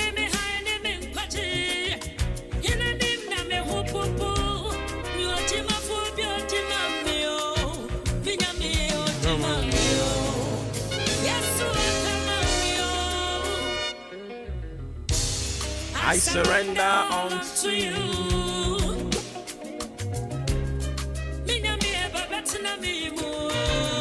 James Pamfo, also good work. Kojo Asempa Furniture. On the Obabeton adie, yate. Any more Makaka home messages in your home. But a young man in Fadi Ekahoa. Young kind farmer. Young for the Bonka Tambo so fan to us some penny for Mama Chimumpumoko dear. And you're Suboko. Okay. Edio. Obefia. I say, is she a chana? Say, be a she, dear. The radius. Go to no so fatal. And also dressing if fatal pa. Dressing be say, Anna. Manage her dressing near almost she see on my son. And this is your manager her pa. Good ye. Now, Andrew, my job, I did be Dimohana Mutu Mujano. Sendra kwanti adwa ho no kwanti adwa ho asa wan japade me japade da bi wan kan sa anti adwa se wan kan sa da bi wan kan sa oh I see wasi na japade oh okay eya me ni wa japade da bi wasi na sa oh I see mo around na nya na me ni ana oni around anyways mo yankora fe akiri wi a komo bi wo ha yadi okay anapa no so aba pa minute aduonum ba kwa de shimama yamamachi mama kwa babiem ba ahenkan 93.3 FM so de bon kra tawdra badwa so na poso ene de ba beso de me de sha say daily statement de obokrata efoni bi danum se ye afide titafo na de apagya num bi we ebeka say jungle motu I was for power the fat rough road so correct road so be bia ebeko ahodin wom papa esan so ayap sonic na eno no eyo mampani na nado dangwa gufo do na dia ma posifo maakomako 1500 eno de ahye wo monsa yatwa mfuni e de abato se botan ne se beboa amomudwumadie wo nkro awudro mu bambo no atumi agina ne naso. The Daily Statement ne bo amane say Ghana enche World Tech Conference take the ye light po ibia say nua na bonso ma painting green no ano ewiase ni na behia adi hu nkomo na we ye de toso na ye say Ghana ena ebesi yesre so ye ne ebe host sa World Tech Conference de toso na no. The Daily Statement ena ebo sa amanewi na ye say aba no so anya brepa peja nkofo awdo bi wo kasa ho se ebe boa mo wom so kasa oma no betoto tonema bi so atenema bi ase bibia ni a wo matumi akyerechim de ama omanfo atiase yi na Public Utilities Regulatory Commission PURC for the ababetu ja se enche etobo fro wo yanyina mahoden so yensuo so ne nyama awdo bill no wo mo bepegem. The Daily Statement de obokrata Ghanaian Times da obokrata no ena mede to asodi ama na busia sani ayase enyina mahoden sem ye ba betum nkane anu ye ba betum no eda ha we kura de no ne di kan electricity ye ba betum 27.15% ye no ehun sem eda ha say ensuo so sa ye ba betum somti hwe be September bosum ne de di kan de na ene se kane no ye check na can say light bill no utua 5 cedi a ebi beba beka ho water bill no utua 1 cedi a ebi beba beka ho akratai enso ede emunsem aba na His Excellency na Nado Dankwa Akufo-Addo moto ya wa kwatam bebre dia koma posifo no ehonsem so eda hadum akratai ede aba na owura bi na ogina hayi wogina hanomo eye minister bi enso gina hanomo a wo ka kire empanifo bi se won mo nhye na e ka ne say Public Financial Management Act no wo mu nhwemu ye omunhwemu ye pa no omfa update yo mo ho obuon mo ti adwuma bi bu anu anso watimu nti wo ka kire National Teaching Council for do say ya wo mo enhwefi Public Financial Management Act ni mu no omunhwe de ewuwo mu se de be yo mo so de ekoso amamra ni mu na se e ka ne se mra kwanso no wo mo so ebepemu nim de no mahunu de ekọ na asem we ase ho no mo ayese maami bi nso te se ya ka se opemwa ni babi Sodom and Gomorrah de course wo ho no no de o se obeye wo Ghana ha trumu ne baba ma trumu ne Tafribomski ande e ma ne de na obema de trumu ne ya ne da ma che se ne maame no ache no abusuafo nyina hu abrantie se otibi nja ti osrese amanfo mekọ ne mo minim se huhu mu o se ni kanso mu o se de benyo kratai e de ho nsem aba Ghanaian Times GT anapen. The new crusading guide aboka tanam de twaso min senifa esrutokrum top right corner ena omanfo woga east mensin mu ebo mabankrat pani orumnyafo Janet Mensa abazo se si ekakandini a mami oye mfanto pa makandini mapa dienti omanfo wo ga east mensin mu ebo abankrat pani abazo no se yeso no onyanya atwom ena no so oye bibia oye mane bo omanfo ni na obi ahum ti samike woma babonte abonaba so a enya sem ketua kratafa to sudu ena the new crusading guide the bokrata de sansem we ebai krata kroya esan bo amane se Bono Institute for Akasetia Ura Hopsin Adoye ono na campaign team manager Emma Urala Nchamatin se senti so tumnya simpie ni apaso kodina nya kukudro Akasetia Dr. Buzia wom ho toto mo sa wom so mbu afu pa amomaka setia sa die Ura Hopsin Adoye kokafa wom ho no the new crusading guide the bokrata mu sema odobia odeba no peni Ani amayefo daily guard entwa so mamwe special kwasi Peter kwa dubofo pani awoga na say na nse as wo keka kan ho kakra yi nkunya kakra na papa yi ede nsem bia todwa se wonam anasa wuti baabi se ya ban adwuma mu se ya nkurankura baabi biara ya keta ahye pro ya dwurim kankan ho bon ho bia fifim na hunu nkofo kura bon wo mo no ebu onu ma etunka omo na mwana corruption no ediomachi hu ebon baabi anti wote se asuma se wa corruption bon ho enti safo ni nya so wono so na so ye na wo ho obi biara osusu se corruption waje abosu ko baabi anu fa ne bra no no wankasa pemu no a enhwehwe mu fifi mu esan se corruption na ebo Ghana from ECG ne water yesi ye ba betum ebe kwosoro ehun nsem da na na adumoto odi akoma posifo so nsem da se na ne nchan ma no ba so no eye oswafo no ena hwe ama hodro nsem so Foreign Affairs Minister wada ha se na nsem wa waka nyina ne se enkofo bi nam kuntu ase ya wo munya Ghana fu o wo mun ka me se me la bian wo mun ka bi ogbechocho wo mun ka bi kaji komi wo mun ka bi wo mun free baby amanfo froso on be ba ne amam Ghana passport na kurekura wo mun enti sansam ne yese ebobo ba na wo mate no Foreign Affairs Minister say wo mun be hwehwem ni achesafo ni nza say yesu bambo ne na Ghana de ba ne say na chese esa tente huro dia nya bia yen so na eba ye etu oba be hwehwem Daily Graphic ene ewe Daily Guide ene anapay emunsam enono the finder the bokrata na mde to so mo anapay krate ebama no de enyinama hode ni nsu a ye ba betum nsam aba sanso ena krate chese Office of the Special Prosecutor sese emprepre okuta ensam makoma aduosun 70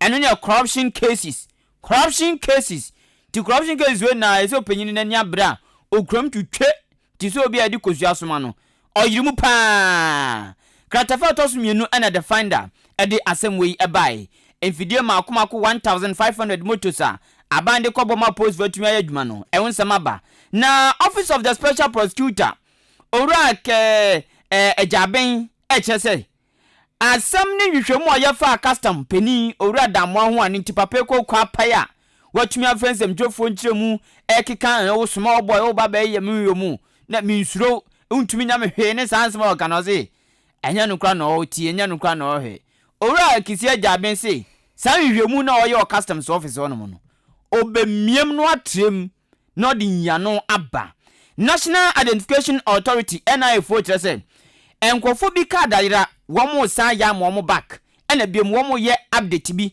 personal update bi ewo cards now dro bi so amo de honsem aba wokrata fe to so du the finder the wokrata ABC News the wokrata na busiamede to so one there on the side of truth nukra baby anukra jana ho na be hu ABC News enti nukra ne de odibi aba na Emri Bubaka Gallop for report bi om de baye Ghana Accountability for Learning Outcomes Project Gallop for wamodin sembi betu dwa ena krata yi kire se enioma om de baye report na fa ehumasua ho om de baye no aso ya wonom ena hwe ehumasua wama toto anwe na se ne be ya World Bank physical mbedi wo busa question a rhetorical question we ohia answer bia free wo pe answer no ani mu nsam akọ ABC News wonom eden nsam na bati se wa busa sa akọ han no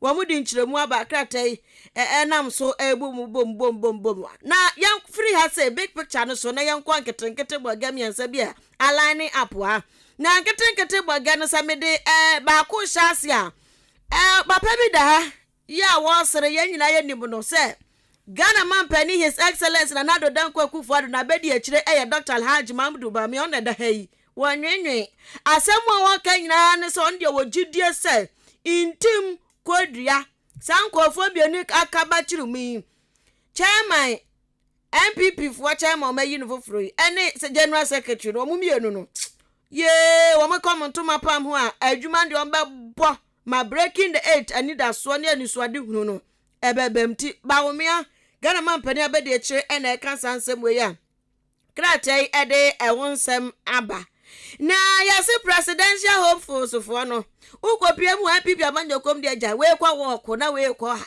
we kwa ha no to me ayehu adio enti ukopiam ewan pipia manjo kom dia to me a edi ahimu de enya nsem ketwa kura we pebi na we wona chitaifo na we yese na enti no yesisa akofo ya wo mani abri to me ho no eso mo ba fam kakra aden ye na to me asem yinso na se ho no Bank of Ghana for wo mo de assurance David onyum no boy no wo mo so to bi wa se wo mo assure Ghana for reshemu se sidi no asese dollar na bubbo ni fumpi abubbo na suntem abubbo na sumpa papa no enche sidi no obenya hoden enti wo ka che Ghana for nya dwadi 42 omo sesika ekototo ni omo fra ma hofro so ba no munyina munkama kumanto yam esanse Bank of Ghana say wo mu ba be yen senchenya yenkonya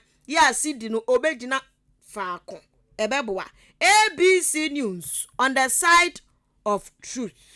The uncle the bokrata nam de twa sama na krata ejira anglo good for wo mu yadwumaku a wo mu tu fema gudie na yase wo mu disika botin $1 billion adba Ghana sika ma and nam 9,222,390 Ghana cedis wo mu de ma Ghana enam so ama Ghana mampani His Excellency Dr. William Kwaku adodan kwaku fado wa bo adwumako na ba so papa se anglo good for wo ma yade wo ma yanyame so ade wo ma yade pa na na do abo ma ba so eye bana caption ma twa ne kese aba anopai the uncle the bokrata manie eno no na yeso ko Ghana Education Service Deputy Director General Owura Anthony Boatin akure yeso wa yadwuma che papa ewo ho wanyi afi de krenkre to krankran eja banya bedu ene opanyini Anthony Boatin Deputy Director General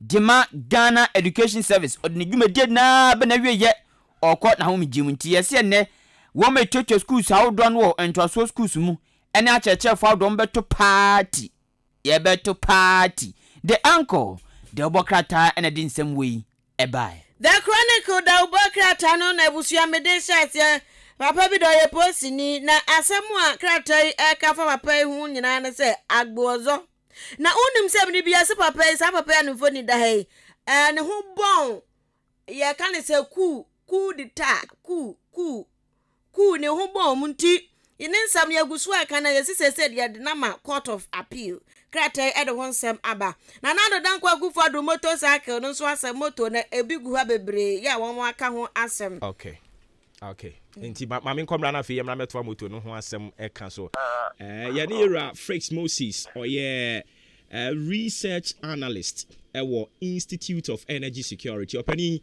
otimi nkan FM suni Maakye ejame joso amincho na tiefo nyina etiefo joso bibi aboko de nyina do mi aboko na won se nyame adom yenso ye ho ye pa na mo kire se yanhwe yi a enne ankasa kra na ye beto fuel emu there be indicators na mamo arrival on this decision. All right, damn it. If you found good one, you might be in the paying determined in your price in the Belco. They didn't kind of man, and you just so found over was and yet, now, because you know, so no, yes, city and one send yet against the US dollar. You in the last price, you know, I'm going to just found good one to the bathroom. Yeah, petrol was about 8%. Diesel about over 7%, and LPG so one about over 5%. And of course, bank at the Asian Center, you see that similar reduction in price in our local market, your filling stations are all done. But unfortunately, you see the you know Hano against the US dollar now, I want them to perform sharply by a very 5.4%. Just a more it's a reduction and as a depreciation of the CDA by you know. And I can say I found where a turn around 10 cities, 40%, 40% on average terms, you know. And these are a turn around 13 cities, 13 cities, 20% and 30% on average, you know. I idea bit me pay and as high as 5%, by 3% by the end of the day, this weekend. the money consistent in CPO a CD and a hot natural form against the US dollar. The Ghana hand your toy found in cities, a man form compared by a bidding, a modi dollar and a depot at the back. The government is now why the small from Freddy Crampo against the US dollar, a kind of the but then some people can they would have to increase the price to make up for that cost after that lost revenue or combination. I see. The last time I know a bomb common, I would say yes. Oko international market, there has been a fall of a year prices, but say Sanetia, Argentina, enya that corresponding effect. Ghana. Yes, and the command say Bango boy, ever from now, the city, $89 against the US dollar now. I get the same rate in Kenya, and I said there will be a reduction to the same rate on the local market. But unfortunately, even though Congo war New York so it's about by on average 7%, what's a year local CD against the US dollar. I know some from I want them to perform, and so it puts off the gains in the international market. Example the Cafuan. Ever to ABDs is necessary. And to go back to the reduction here about, and I said the diffusion of the city here around 2%, and we have seen a drop in prices, but 5% the idea more the year. In the last price window, we said city now holding about from by only 2%. At that same window, petrol bought at about from by 10%, diesel bought by from by 8%, and an LPG bought about from marginally by some 0.56%. In that pricing window, they put a Fango boil Ghana handles to the bar from Kaka. Then I bet Kaiser Fango by that number 11 cities, about 10 cities, 90%, 10 cities. The lowest they only 10 cities, 5% for Benavile goodness. But this window, so no, sitting now then, but from 6 way by 1% and 2%. And I say, stabilize against the years that a reduction in price by 10%. But and I'm saying, a depreciative 5%, 5.4%. They are BDCs now forced to increase their prices. It will reflect at the various OMs out. I see. Currently, baby, I want Ususu said, "Day na ya beboye na ya vete the ya predicting." Currently, I hope yes, the Bank of Ghana in Sabetu. Now, I said, we provide enough for it. The dollar, no, I'm a BDC because some paper is still against the US dollar. Dollar ain't available on the local economy. MBD is maintenance trade, the infant product. Because the government says scarcity ever. Now the demand is also high. They are available, the few are available. No, in the bond cost of the dollar cost of value cost of the value is available for because there's little demand for city and more demand for dollar. But the Bank of Ghana didn't provide the dollar to offload that increased demand and I said to replace the lost supply now. Will be able to make room for that stability between the city and the dollar. And they're able to even I appreciate it against the US dollar. The one time then you will see a further reduction in price at the local pump because we have many liters and I can't go on a former neighbor because of the recession fears and the demand curve and the various traders or international markets made through. All right. Enti ya hwani mu say increment na be kwa kudru ti say saying. Yeah, they should say for the rest of August the increment able to be so you better start September and they say the market never go within these few 2 weeks. I see. All right. My fan come on in see how the mona bibie ni ayensan mra wonchen biem ni amra magin chemu. Ya da se anopai. Attention that is. Okay, enti ya ne Fritz Moses. No, a research analyst, Institute of Energy Security (IES). Honomo ena oyene juma. Ejuma kuoma benepa. Ye bano fem go ni munsem semu agana hadie. Uyu musi nchen ya na waira. Entina efie gusu a wo chechire motorbikes a ye dia kwa komemu 1500. Nche yen so no mudi ayi cars. Ekokoma wo mo. Na adentina omumfa bi nkoma mi hu say ya line fire service for app de niam bi say de ma wo mu. Omuso krampo ye hia mo. Omuso die hia pa. enti ebe srempani for momfa omo attention nso nko fire service for no ho the last time na me bisa sa dentina fire service de yen tante ena no mo ka se omo mo nioma ne boarding omo nioma no car baako esika obetimi kwa da motor bikes yi e ho no investment no ofem unza brofu wo baby omo de asabansoro no so mo kwashi ho hye no eja tomu a otumi miemi ade na car na ayi na ayi a keke na kodum no had fire service obetu abakura nsuo nim me say that abe bari just na bari papa no abetutu abepupupu ne tokura agum so Edion, everybody hu yamobo. Nyame hu yamobo. Eti the chronicle na na do moto na egu ha. Ya wode aba. Ne ncha no mwanso owura kofikum sinse wona de na na do enase a no bewu ada. Na na do na se wo beda ho akoni wuom. Waso de na do na se de ho de ti wo beda ho. No ne ncha wona wa pa ncha ya se akasa manfo de ma aban PROs no ya ma wo mo enkyerɛkyerɛ ya emu dɔnti ukasa ma aban ya wo so kasa no tactically utimi kan se bo ebesisi so enti no ya ma wo training ewo efie ya no ho nsɛm so ɛda ha no mo yɛtwa ɛde abeto the chronicle ene anapay pen ultimate paper last but one the daily satellite the bokrata no pay na me fansem mienu pɛ ana miensa bi edikan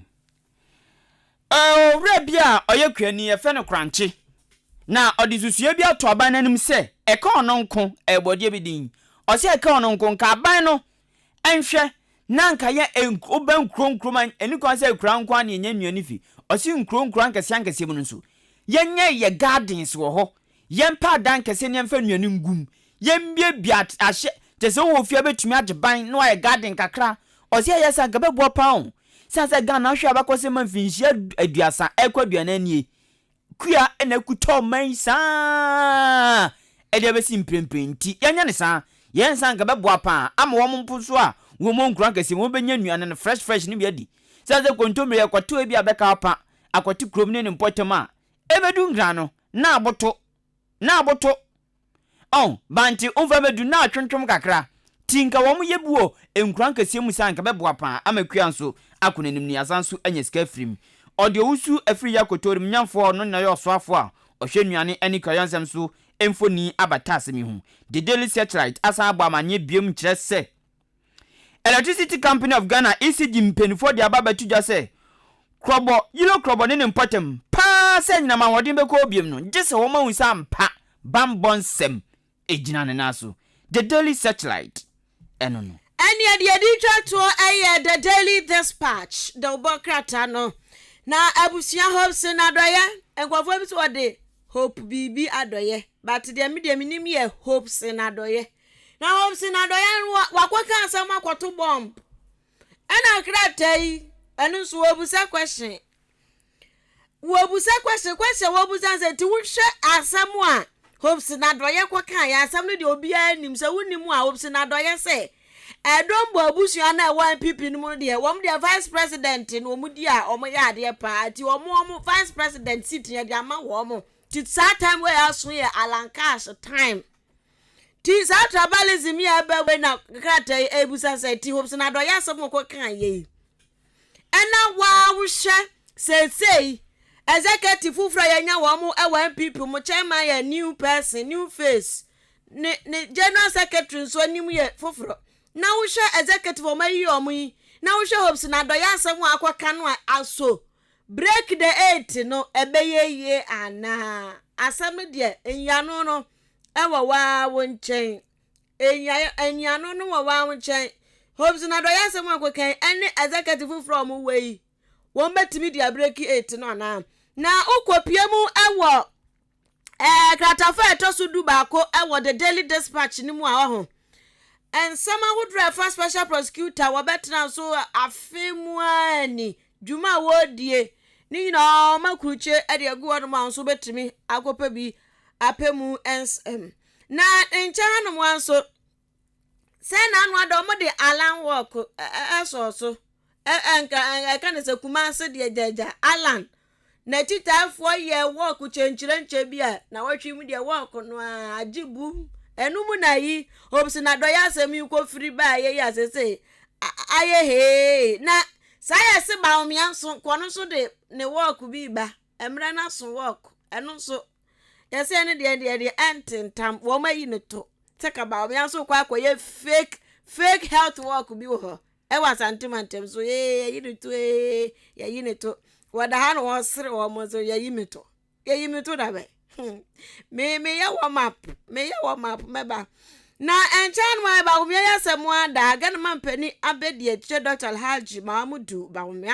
ya say wakwaka gamanche ho e ma ho mo wo festival ya wo mu die no kama madini kama etie ne ho hwa gamanche gina ha e na Dr. Alhaji Mahmudu Bamyan so aboni mu ase okura na nansam enya asam ketwa the Daily Dispatch ene anape ye dia si okay na say hopes na kan asem o mo nto mo ho ase enye futa ne di kan ko fa sa de ba omo nasara coordinator no on e kokko fa sa ade we nyina de ba o na ba ne se na hopes ndi na abeto so sa se obi aka ne de nko na se futa no de o kan de no o kan kokko ma na da bi on kwado kan in the presence of Mampani Akufo-Addo, the vice president, in fact the crème de la crème in the MPP, now they were all seated and o kan ye in front of them say e braso say e was say ya no Muslim Christian Muslim Bible ne Quran. This time there was here a Quran Bible. E wa mpanimfo nyina ni mo. That's it. Not just about couldn't dey mpanimfo de. Ba ko ne mpanimfo de ba ko anya mpanimfo de. Na sa na tete ba. Debi. Wo nkwala mienu ba ko ya de bone a. O se onu de usa. Onyi obejae. Na ba ko de ba ko de wo so onu de. Debi. The same bone no. The same one, you know. Now, truly speaking, me man no me on shadanya me way sir, but utie there be hoping. Utie the okan no a, enye bibi boni no okan. So that's here. Enye bibi boni, but we asi we no obi mpe wasem a, o kasakra na, osua no obone hwene se o se yes na okasa e. Ono no read history. Some na mo se dankwa dombo de ande. And on also church history mu afa mo se mo ntem ho ase enti so mo be condemn me a mo condemn me mu nyina ba ko no nso ko kan no mo sere we aba mo sere mo sere munya isa no mo mienu kura mo mienu nyina emfa kura mu nya mo ye mo mienu nyina emfa alan chamantia ni enim ho alan cash mo fe wo some cash mo mienu nyina emfa na mo na okay. I'm far away. Oh, P4K and echo. Oh, I get it. K for P and echo. K for P. No, but 2 man. Me say, and no, be young one dear can see we are. On day, now me support no. Now we all 2 delegates about me. But me support no, me can make a bit run. Yeah, they say, one pie. Yes, yes, me support party no. Me support party, but yes. Me support nipa no. Me say because of adwe ekuta no no. O tene ho a ye ta na chi. O gina mu kura mpo a ye ta na chi. So that is here. Yes. Enye party. Ye support nipa nye party Dabi. Party muntu party no muntu mi nyame hwe. Dabi. Omkrade omu enu dwane nti no. Oh, alan cash nso ho. Oh, e dey cash. No afi wo san cash. Sika o mediska o. Oh, ma me to wadwen mu. Ba o mi anso wo digital. Ti si anim digital no. Dollar na gina sen. What say? Dollar na gina sen. Say 9. Akaka na do 10 cedis. 9 cedis 20 pesos. Ebinim de 9 cedis 40 pesos. Akaka bi na do 10 cedis. Hwansa no adwuma. Oh, ba o me a. Ene hwan a? Nanado. Ene hwan bi mu. MPP. Alan ka ho. Alan so shem. Okay, committee no ho. Yeah, say economic management team. Okay. What a solid team, and man can no. Yo yeah. What a solid team, no opportunity. What a solid team. It was what a solid team ni nyina say about me dey. Oh. See about me digital no kwa chiro. Oh. Me say ye kwa digital ma obi ye wedding wi a. Eye P. Obo. Unsa first ye wedding wi na we gira. Mami etia wo se oba yo. They say say ya kwa digital ya giant ya no. Eno say photo na ba na cho thank you agu ase. Yes, spread it. See obi akwa digital. Digital ne de ye. Eno de ye. But digital ne be ko nanimu a economy no. So that say ubenya sika kwa yes a data band no ho na push ade no woni sika obetumi akoto. Enti no PhD K for P. PhD K for P. Say K for P they should forget about it. And K for P me say and K for P na JDM. That's all. Simple. That's all. And K for P JDM. That's all. Because then this is for me your mind is over papa. And I'm the why. This MP people they say who the ombetimi aye nyina. Sir. Akam nipa ba ko pe. Sir. K for P. Into PhD K for P. Mo mo frefre ni munya frɛ o. Mo mo mikrofo bi frefre. Mo jom so munya frɛ. Wakwa say Eastern Regional Chairman. Chairman Jeff. Yes, Jeff. Jeff Kunedu. Oh MPP no. MPP no mfa no World Cup. But said the be o manfo benya asomdwe, say obe bibia mo bia so mfa so. Eno na dwendwen kese pa. Sir. But obe kɔ from obi oye you call a polling station kekekro. Tumi fa party ni say ba nimsi se wonte ase se obe single out say o support to personality but won support to party no. Me support to na nipa na de woni mu ne ya kanya party no. Yes. Na party no. Party de no ye. Ana nkofo bre mistake no.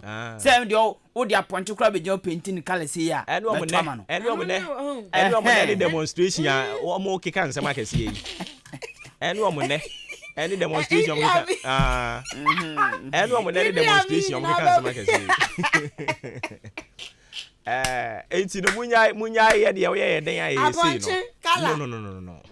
Blue PhD K for P. Asem ni mu ade. PhD K for P JDM. Simple. We ya nkwa Sama anya sa de JDM bebo. Say JDM so no so Ghana ni. Ono so di ye. Yes. Anya bia JDM ba ye. Ye huhunu hospitals say erect. Anya bia JDM ba ye. Ye hunu dum so. Anya bia JDM ba ye. Ni omo keka kire titi bi. Ma yo odwanfu. Opani so ba ono so say ye kan na ye hwe ne ya bre ne stadium yi anwene ne sin. Omo ntimi nya ye nkonkoye. Yes stadium no man ntimi anya. Anwene ne sin. Aka Okobi. Anim kwase ni. Me se ko pa kubisa. Bre nipa bre na ye kwa. Okobisa pani bi. Okobisa pani bi. Wakati o se wo hwe na wo home te a. Kona koye. But anim kwase o. Papa. Meti ya na menjindi. Timi bebu sem no mo se hwe afia. Anya yo ya de kwa he. Contractor na e kradu so be adwuma but akeska o de be adwuma. Meti won next count me. Se ya initiative bi me ba na ya di numu nkomo. 20 series bi ni ya jeje. Mame nkwa homa no so na yenko bo apomdi mu nkomo. Ye ba na medi 20 series ho nkomo. Me nkona me ne Owura Ignatius Terence enkonko twetwe enkomo. Ono Director of Research at the Africa Center for Health Policy. Open you to me can Maakye. Afide me to kana line mu nye. Okay, sisi ade yo. Yeah, that's it. Nyame adumo na wo so nyame adum. Ya se ho ye wa. Ye the radias na Enra minority in parliament omo yen central funchie mu a omo chese aban aye na dwene se or reserve admission 30% at the ama Ministry of Health me kire nurses any training colleges ahodo no ye reserve 30% at the ama Ministry of Health a step in right direction ana ebema monopoly ni nyoma bi abam yo ya meda wase bio na ma tia we siefo nyina enso so anapa we em say sa ye friend quota system we no Shasia and yen and a shasia. The margin who back Kaimia, free mra some time ago, no, Namiankasana me there, or the health training station, maybe. And you know, from some time ago, somewhere 2015, thereabout. That is under the previous administration from Christopher the year he was a health training institution secretariat. That time, no, they now want the South quota system. Never say, Yereba, Yakape, Nipadodo, I'll be to Yafa, Yakanadi, a ministry near their mom, their ma, almost friend for national interest, regional interest. There was a name when I be sour. But percentage, you know, I think the percentage of people now, admission now, and hiding. Asasa. In the maintain and catch it, and I mean, for many years since that time until recent 1 year. Abai. Then is a quota system media. Yamini Ukraine. Enka, a bit to me, as soon as the name fast was her. Now, you were several reasons to bit media, but say, this year, I buy a then I can say, yeah, the Mema quota. It didn't say your what we refer to as Siciano. A buying it here. As a students mean now more allowances. And you know, the Oshesika quantum of the cobit here at the amount of forces. So, but for Nipa, with me for Nipa school, no, a Socrano with me for Nipa 100 crown for Nipa 50 because me no Nipa making here at your mocha. Among allowance. Any several other reasons. But say, over Nipa, will be qualified. So we can have our school. Now, what they said, what they answer, what they are homatic children, Nipa and say, men, Nafania can bring me. What is the criteria? So, what the found for more side, Nipa criteria, you see, and they are found for the about so. Indeed, from that side, no, and certain say Rebecca say mark quota. I mean that percentage 30% as so school business have 100 I guess or for 70 now for 30 no jamame just I don't know your friend is the protocol in the 30% mame now me 30% there anything in free me honum kan or you know you me crop for me the more ye den eba aba be soon. And you know, me who say it doesn't promote competitiveness. It doesn't promote people with the right competencies to actually apply for school in assembly. Okay. And some more Emma principals no most various schools no. And yet, into me, and yet, you manage also more young.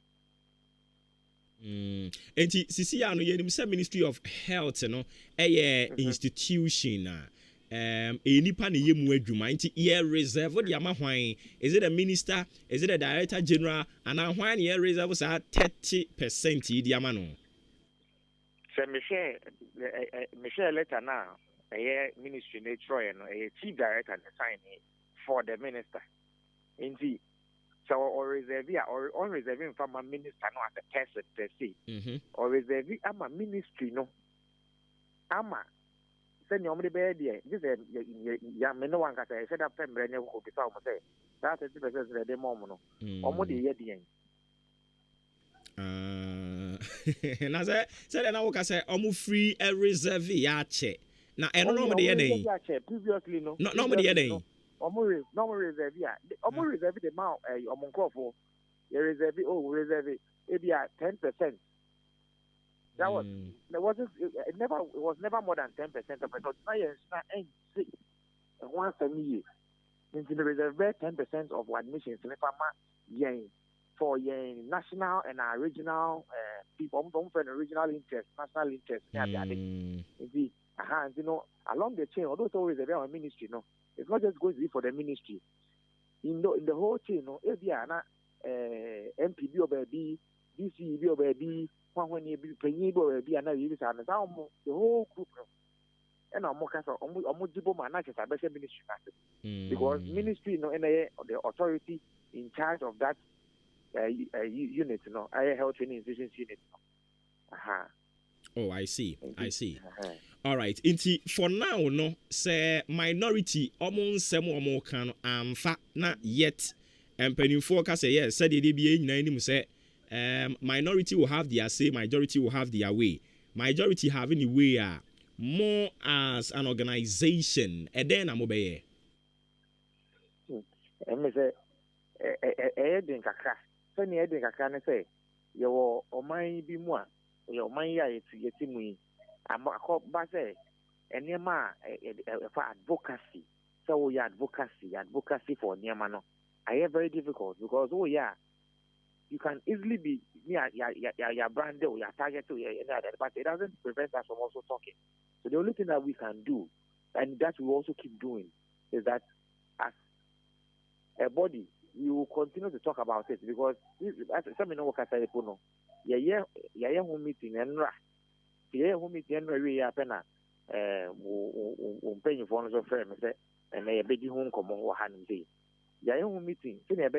You be who any minority akasa dey but I was say any other side na so say den etna say e di nkomo na ye church say mo chiro mo schools na nkasa na heads of the various schools na nkasa cha dey we no enye dey say even admission now more no on be interviews no every person over interview so ncha be 150 cities for interview.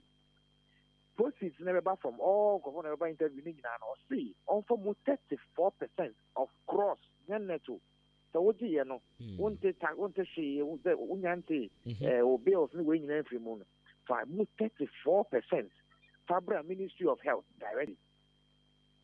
Any we no quota and per se na but you had the other things. Some school. Now I have a lot of difficulties in running my school. Now, I'm getting some sort of to run the school in this, to do some other things. Now, 34% of gross. And you say, but you say gross now. And you say, coming in only light bill, only water bill, free moon. When you free moon, from 34% Friday, Fabreme. Now the whole business is part. You can't run any meaningful institution like that. Say, what is of the gross and if I'm more the ministry. Meanwhile, school knows also go on. I have been in this business for a long while, and I know what goes on in running this kind of schools. And yeah, I yet the processes of the schools, no, almost heads almost in my abundant casa. Then a boy was crowd, but they were running school make a crap on, and I had the amount. And you know, because in the long run, a war in Susan so a war Nipadodua, you produce as health workers. I see. Attrition rate among health workers in Ghana. More free Ghana to see a Minota Minoka say echo a dozo. I fear Munkuano as via Obia Metre Adie. My signing recommendations among my students 10. The former students 10. Emu Minoka say emu 8 echo. They are not in Ghana, they are going Omoko. I see. Last week and Albaokoi, Omoko, they are more free Ghana and in the opportunity.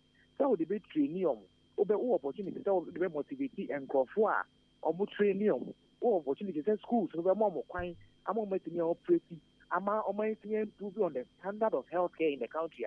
Do it.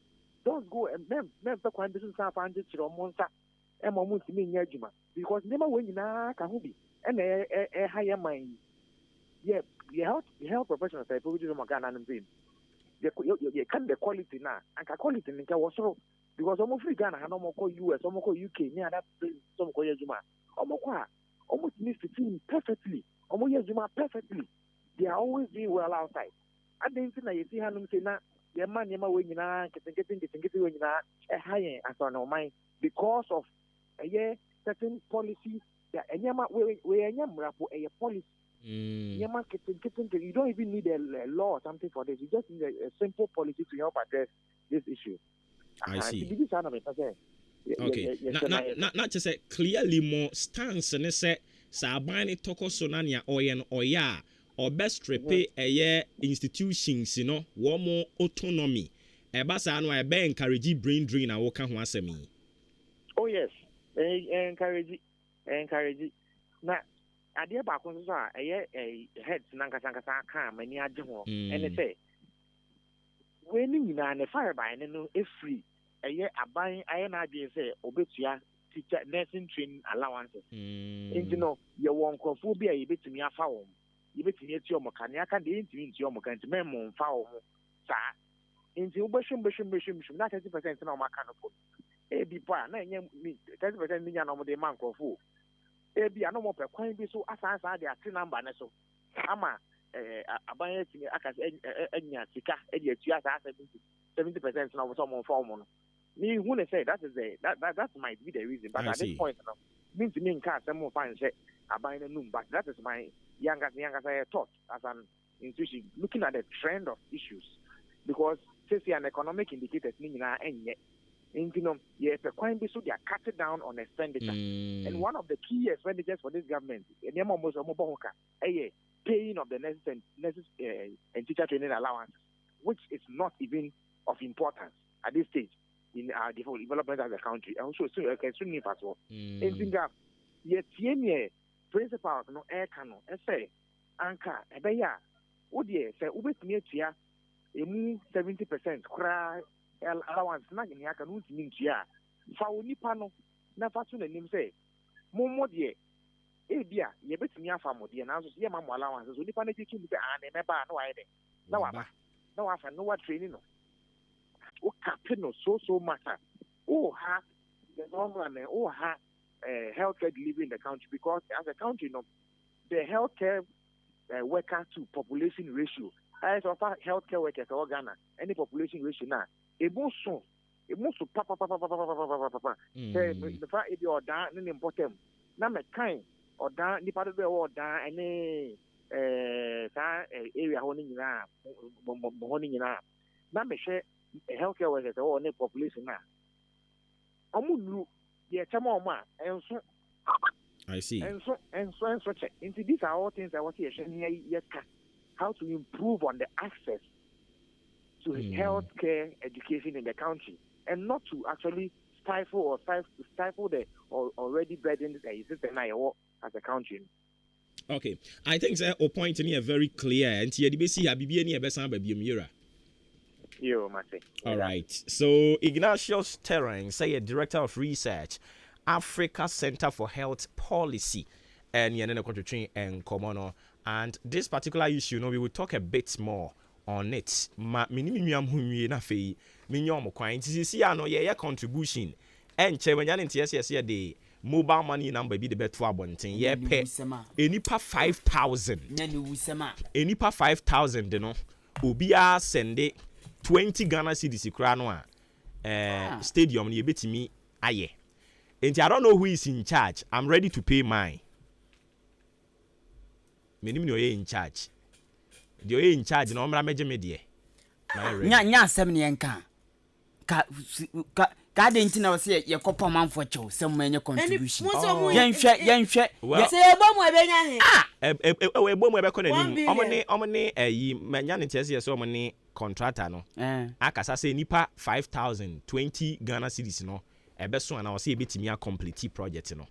Enti no yes, edu ba bi a wo ho we should own up enema bi.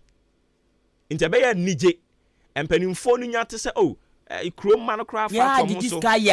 Chrome man fat from so. Enti enye so mbesi wompo. Chrome man fat from so ama stadium no yaye aye kama. Enti ye from ampani o mebia no. Omra mebia no. Omma. O obeba. Sa. Obeba. O mebia. Ba no kwa na beba na. O one dom ni nyina beba. Osafo manfo beba bi. Senior minister mu nyina agina mu. But maybe so me what this feeling say contribution no a omo kan no e sha say ye adwuma na ye di yes serious way ya empanifo no they will come and yes they will come and help because omo say afedi e ba bia mo di aduru no mo hia push enti whoever brought that idea no a solid one but a hia commitment enye ya no keke yes So that's ubetimi sometimes out of emotions ube react. Oh, mema say afi we he. Etu omo ebe hye bo ni nyina no na emotional reactions. Emotional reactions no ba be ye. Say eni jamru so atwetwe nipa ko me hu yanka. Sa na asem ni te. Ana ebitu ye director. Tell you cookie cap. You see? O say the nani you get what I mean? But ni now no because of no or cancer man. Yes, odi so. One be fia kana no atu. Odi so. Sa na tie. Enti emotional reactions to the one show bibi. Enti me there to me a laudable idea. And whoever trying to push it, no money enter minimum crop for credit anymore. Dinamana about minimum crop for credit anymore. Okay. It I don't know. Say yen be wa how. Say you want crop or baby or more yen so I don't know. But whoever leading the charge, you know, I'm ready to pay my 20 cedis. Yes. And I'll pay 20 Ghana. 20. Say 20 or more. I would say 20 Ghana cedis or more. But the target is 20 cedis times 5,000 people. Okay. You bet me aye. It won't be and o man yan decide pre premium no ye ne o fast street here ye tumi bof ye ba shop I know the man ye san bi o fan fast street 5,000 5,000 I say nipa wo dan kra bro 5,000 oh bebre na sene for kra na 7,000 den akra no obi betua more than 20 cedis so that say and you know we should try that and see we should try that and see I don't know whoever is in charge, you know. I don't pay with you. Show up. Me coming met you 100. Who bet you 100 cedis? So who? I'm say I can't come. Yo, I will bet you 300. Who bet? Nyambotre. Kweku nyambotre. Who bet you 300 there? Okay, me be sad because on your bobo CDCB. 300 is same now. What kind of 300,000? 300,000 yes saying 30 Ghana. 30 Ghana.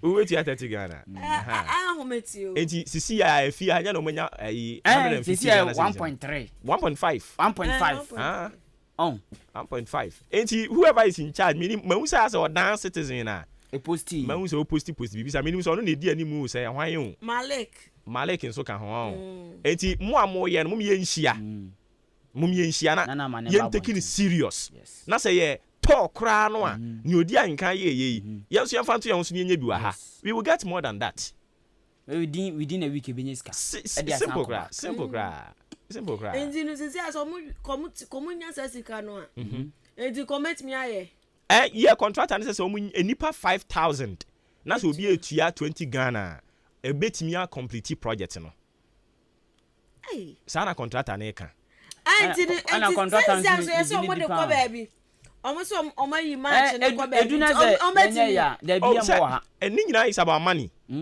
so onya sika na sa project onya sika na e contentem enti ga betimi commit ko wedu no we an ko betimi omo first match de omo ntumi mo wa ha omo first match the second round second ye bia nko omo ntumi mo but third match nko betimi abo wa ha se mi bisa ayi ejenim se omo de park we ko ya na no se no na omo di kan de ko ye e na omo de dawu no eye alternative se so omo ntimi amo wa ha omo ko bo ho enti mo me yen hye sa initiatives na se na yen pushi or dan citizen otimi nka whoever is in charge Malik moma yen fanto ye ho so kakra yen so betimi aya no kakra yen so betimi aya no me tell you one penny for e wo promo how much me kato mani say 2 billion tamonye and I make her say abro ni be ye anyo me hunu ne sa o say e to bia hu penny for o le radio e bia say me kan ye aka koma wa promise 100 cedis sa na tie o me ni 100 cedis na any kwan say ye say 100 cedis me ni amenka ye ko premier akọ streska na ye stadium a enu ye san ko piska wa say wo mo ye masede ye wo mo ye masede ye pen for the nyam say nka no kre mazo ebi bo abro enti munim moma yenye nia ye no na fe ye wi a eno mo ema ye moral rights yes na yentimi no mo nkasa yes so aja say yes that's supposed that your kitikiti wait papa bi kra we nim de sika betimi atam sika sa mo nyenye enso abro ni be ye nti wonye na nka wa yewe na di da so ma be na mwase na na nka ye dudi ato so keke na nka so be no be sam na yes ali Mudia munya sa na munji post. Ma me na ma say enti anopo ye nya 150 Ghana wo fi ha. Hwe me meji ni nyina.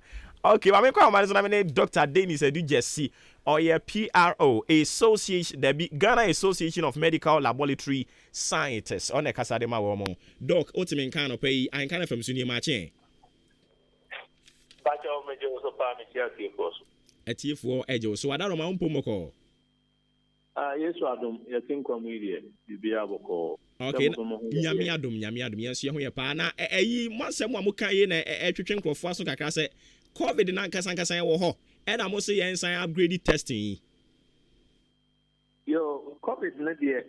You cannot, in fact, me am no Casano, Bear was me a Chermuno, na Minya COVID. A home and 7 men say at the fufro. With me, I can say, Nyame Bamba, Minya, and Najama family full doses of the vaccine, and a man, the man of Brassica. In the COVID media, or what, in your enquiry. But the year can say, who's a COVID nearby, you know. I mean, Charlie, I buy bomb modern at hospital labs are making me tested for COVID. I the PCR and a testing. That's how PCR I the testing. And one molecular platform, test for Maakye and other infectious diseases that come home. The only difference a woman say Maakye, but here was a craft sample a warrior one man. I have a friend biosafety containment and our level. And I was so saying said the COVID FPN. Ever the COVID biosafety level 2. Maakye me Ebola Abusiano or more the who here say be a biosafety level 4. Now I don't hear I buy at me and say COVID. I was say Okobe district be a mukra who say a COVID test or and then me and say apart from Noguchi, a bit me and a baby, no army and Sabia a bit pigum. I reach not through biosafety level 4. And the level I reach not containing ISS or said a bear. Your man sent a view of Tamale. You Kumase, you or Takradia. Now the samples a freezer easy and some in case they are near Quatiatica or Monomate near Hando and created young San Konoguchi. About the time said the COVID as near my ear, he appear to be a Kubunoguchi and pressure Kobaho, a samples era. Sample be a economy head a what you could be and man could this is outside for sample no for your test video. This is and my me area no and Sano Rano. It's in a call it a Sabria, Arian Let's see how best we can put our house in order. To facilitate testing across the various belts of the country in case things get out of hand. I mean, there are 3 cases I have so far. Me and work removal for contact in 198 Ghana Health Service America. They say in Mudu after 21 days, or more undeveloped symptoms. You a new case. So we hope he said, and maybe be dry a bit near Cate, Ariano Africana. But till then, it's important. And that's why we are making this call. Okay. I don't see and China me who say COVID-19 Trust Fund are buying at sea, almost the Sikabe 2 million Ghana cedis. Aqua Command Gucci. Don't you think that a resource woman yen focus no ko said ya okay na ye set up another testing regime bi wo hono mo de be yes testing no and because already no mumu ne resource woman no Gucci abom money. In fact, over here pa no Gucci ni na no Japan abano and about the sea side no MI. But what are we doing at the country? Say, yes, you bet me a boy, yeah, it could be a couple. Said you have a year and something. Look, I have COVID back from Omoname, you let the Mudida. They were the best suited facility. Omutimi boy, Emma, and the Nimuna identify a testy who say at the end of the world. But a compa said, a mining na Ubia the suspect case via Naya de Afaka near the Akonobuchi. pressure could do her. They were running more than 2,000 samples a day. Here they come by contact tracing in the car home. For samples in the do her. After sample in your her, almost about 1,000 to 2,000 samples at a point. That you want more results. So what are we doing to ourselves? Because the pressure was there and they were overloaded. Assuming says samples a free northern part of Ghana, Gucci, by a bit a testimony. Samples a one middle belt around Kumasi, so Yaya facility or not also to me yes our testimony. Western region, yes, Gucci lay others handle the southern belt. Why can't we hasten our processes of managing cases or certain outbreaks or pandemic? That is the call we are making. We say a COVID started Ghana, a ball, a buy up your ball, no, then expect a ball, the threat to remove a coya, the sea America, even district are able to do the test. And you also COVID, but COVID is still being tested in Ghana. But as all they are here, is that your capacity share? Let's not over concentrate. Maybe as I 2 million Ghana is a phone of but can we equally do certain kind of infrastructural adjustments to some of the existing molecular testing facilities? Almost make me on board. ACC, as you say, okay, I say public health reference lab, Western region or public health reference lab, Tamale or public health reference lab. What can we do to these ones and bring them on board there? Almost handle samples in certain zones of the country. Now, to rent them via bar, not back in the day, and also about COVID. We don't know what is happening. Monkeypox is also around. We don't know what is happening. Lassa fever is equally something that could come. Ebola, it can equally also come at one point or the other. So why can we over concentrate on just a facility? I think so more and others come on board so that we can, in a timely manner, identify cases, test for them, do the necessary isolations, and manage the condition within the country. And come back to the BIA over concentration on just one facility. Okay, but do you also see say this bag pandemic be declare? The first time I identified something like that in Ghana in here. Now Ebola and I shouldn't be said about, but not that me Ebola or we are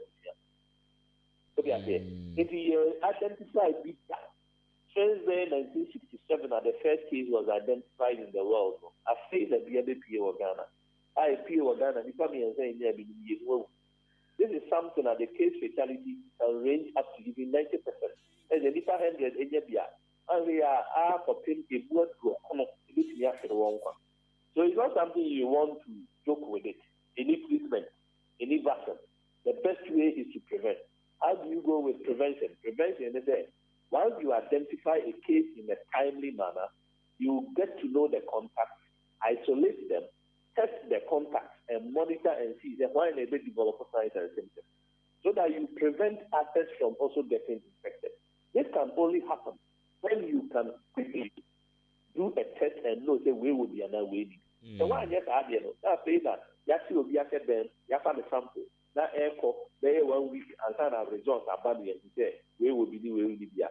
Oh, we are going to about what you see. So this thing comes with a speed. You have the young and then Mabek Ebola. So we don't have to even play around with Mabek and Momokra.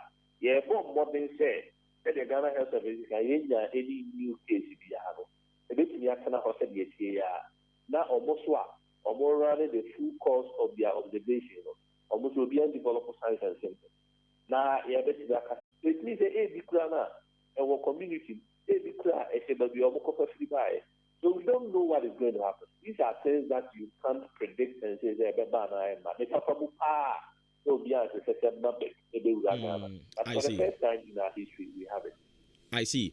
But young government the commitment our they fight COVID. Now, heard that same commitment our the Emma Winua. Do you see say as a buying or ya let it yen gas down?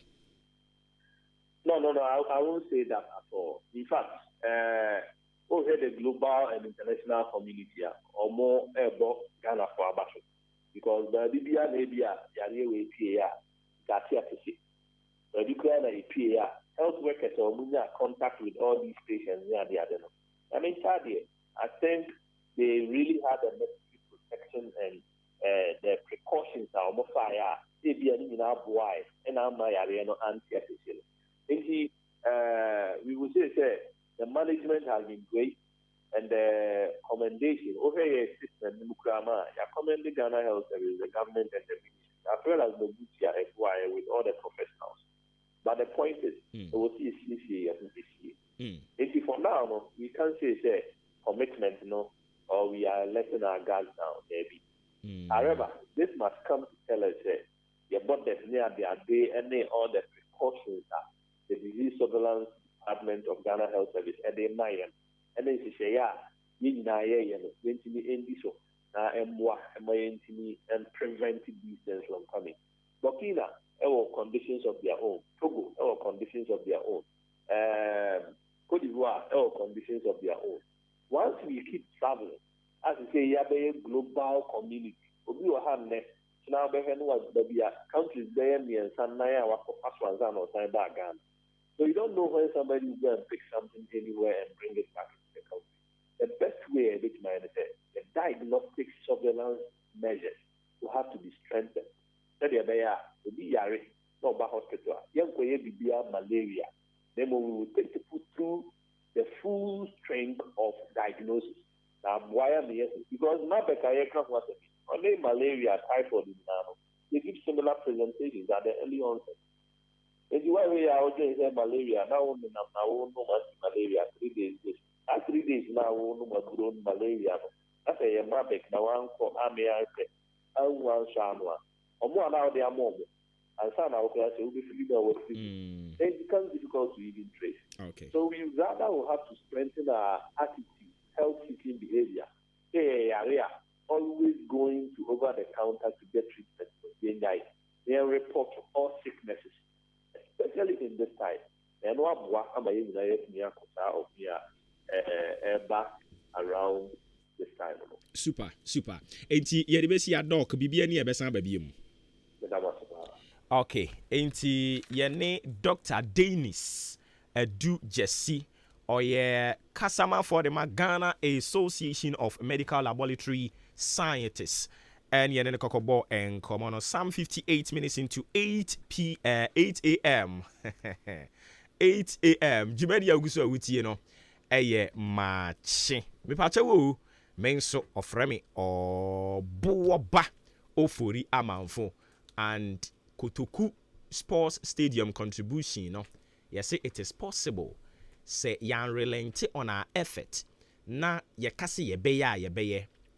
We are not doing it to shame anyone, but ya mampenimfo hu say ye kaka no wentia ye beje afiri nsem na ya de na afi ya hwe so obetimi ateki ani delight in it a okenkan Bible a wabra master ni betu kwan no ofre na suafo ne nkrofo no mo yadwuma no ofre makoma miensa ba akoye so ma no talent no enum ba akonso o ma no miensa usemienu ena ba akonso ma ne ba akopɛ de ma ne ba akopɛ no wamfa anya hwe kotutu fam de hye ho de ma ne num kura timi ya adwuma nya moho num ne ma ne mienu ye enya moho num na ne ono no nya ba akopɛ no kotutu fam de hye ho ebreso ya yeso obi amebu akonta no na wode ne nse titiri ho ebisa ne sa asɛmben a ɔse ade owura fi sɛ COVID-19 aba Russian-Ukrainian invasion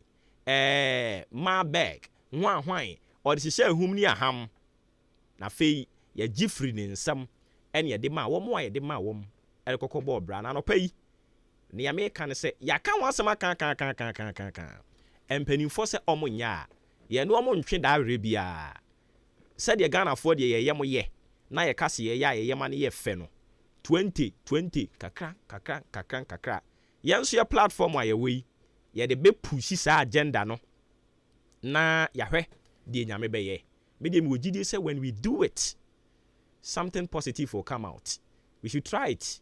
Na yɛhwɛ there is no harm in trying. Enti mo me try. Ye try a bibia ebekɔ nanim. I will personally be part and push this agenda. Me da si bebre ti we ma yɛ ba yɛde yankɔma twetwe ne aka nyinaa de toa so.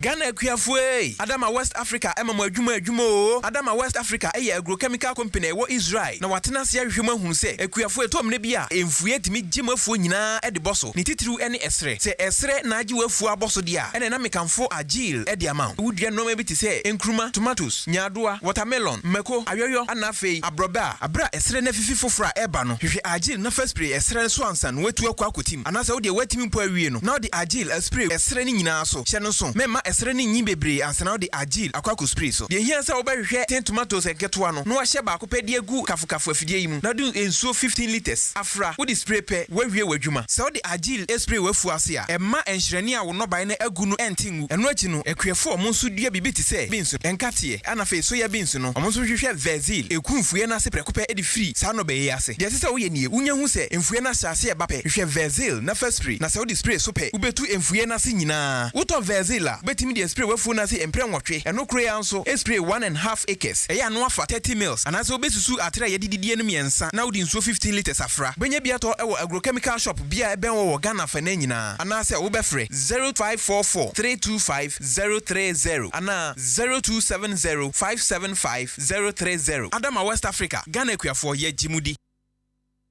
Only the four dream baby obey me aye investment and as obey me di sika akokoto a ebetumi aye adwuma ma obosomoso a when ye kakra etumi ade atafre ana ene de mekanfo bisanyame power investment edema eno penny investment company na wo Ghana ha na mo a omo ye very credible omo di sika ne ye adwuma na bosum bia so no yetumi ama omo oha ne titemu 7% sika bia de beto bia no ye calculate 7% ne yetumi de sanfa so no etumi de ama na wo sika botin no esanso eda ho dwuma koi omo so ye kese no ewo kaswa new market saso no mbesanso another branch ewo tema committee 9 agresso edro de no foforo kra eno ewo agresso edro ewo tezaku eni donko ensans eni di ehwanimu so penchirem bia eso sen de medesum sisi aso dia frempeni for ewo 0557 228512 0557 228512 na what meaning pay for at me edi sawo ehonmo bisanyame power investment wo bia fatasodi. Sweetheart, me check out there what you have asisi awai me basisi. Na Mr. E no wafa there. Hey, Mr. E there hu hia o papa. Odo, e was hu hia me. Hu be hia wampa. Esan say E-man capsules. Express Healthcare edi abedwa so. Eno na memma ye memma canteen kan kasa.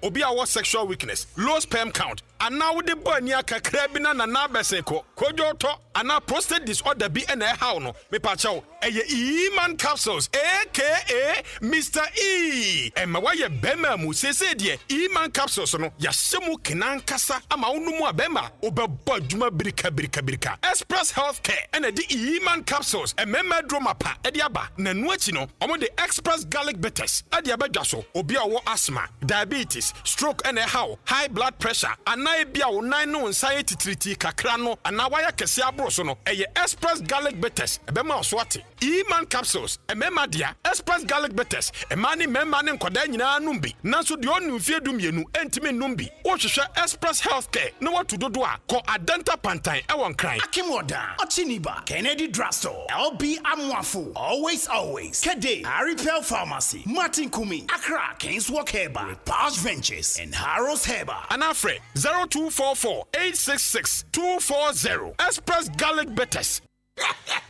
And yani better. Chawanum na fufosika and top lot. Mini onya skadi na uwa ufumu ayedu. Nemo udini no ama rent freezer bebo oja pade amoban. O cars, what time, o factory machines. Adie bia osika pudu oshem die. My priority insurance for ensure domon famount. And say here 32 branches all over the country. So go compare to wale katanga kumase and cry. Asamanka say don't go krom techimai why aflao sehi takwa ampo sababi awono branch ni biniwa fa no na call app store na download priority insurance app no jumadie bia beto di bia obetimi ade idi ebedidi na so bebo eje pade ho ban sesi ade ya ba be pm ewo Eastern regional office no ewo Kofolidua ye ne MTN for na wo dan ba kumu Kofolidua post office ho pe office ne ba ko Kede Asamankase nkoko niwa prim ko mpraye so don kokurum mame krom na DVLA office bia ɛwɔ Eastern Region ha. Yɛwɔ hɔ Akemoda, yɛwɔ Lolly Station hɔ pɛɛ. Abrosan na ɛwɔ hɔ no. Ɛsoro hɔ. Wobɛtumi afrɛ yɛn 0205-182804 anase 0241-636382. So what come on now? That's all friend. 0543-516717. Priority Insurance, we are on your side. Hey! Akwasi hwade ujafo ena ne car engine ewuo ya esi wodro so fitting shop wo no ah bra enyo ne kanfu si horse engine oil man no oge na ne kyerɛ PSA bra me na masam no akrabato yakasa se seahorse engine oil no ene wo special additive a ehuru engine mu e ma ne kyɛ me dwene ho wonte na via da kra ene me ne e ka ba fie na me fa he the whole world open quality engine oil seahorse ene wo so say private cars taxis commercial and heavy duty trucks enu ti no me kanfo seahorse 15W40 and 20W50 ama drivers ene ka wona fo nyina afi motorbike aboboya ena pragiafo no mumu de mu hia eye seahorse special 40 eno ena riders and mechanics e wo se mo use you unua no kura wo me say seahorse product ena ye papa ani bonso e wo fom se me frimu fia e free na kro seahorse engine oil nko na begu me car engine mu ene fra seahorse for 0244-577-559 and 0240-800-007 seahorse products enua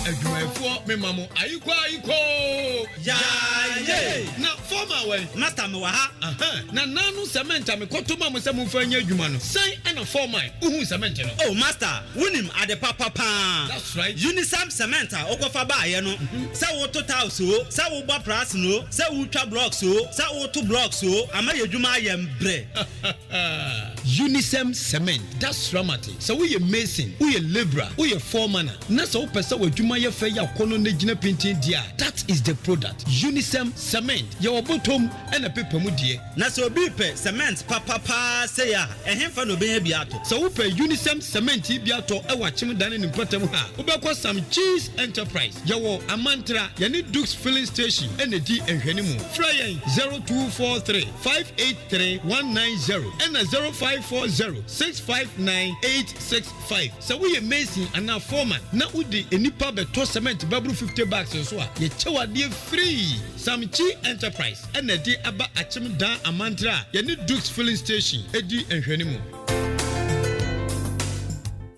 Ghana adesie Obuoba ofore amanfo emamo ache edeba ahenkan 93.3 FM super yɛda se bebre sɛ watwen yam yakoto nkra yɛtoa dwumadie no ɛso mepache wu sima no nwɔtwe ɛna abo apa no pa no kono ɛho mache ɛne dwumadie no edin ofre me obuoba ofori amanfo kutuku mayor ɛne nti ɛnwo sɛ bibi kɔso wo kutuku mamu ne nkoyi a yɛtena se ne yɛhwɛ o si etimi sorry ne yɛtotoma ɛniɛma timi kɔ nani ma me fa seda ɛnkɔ ɛma ODI Electronics sɛ ɛyɛ TV na opɛ fridge deep freezer ɛyɛ gas cooker blender kettle washing machine na wopa ODI Electronics ɛpɛ ɛne wo number 1 stop shop a ɛwɔ sɛ okɔ ebia na usika samo nhyeda nkɔ animu sa oba ebetua ne kakra AHENKAN933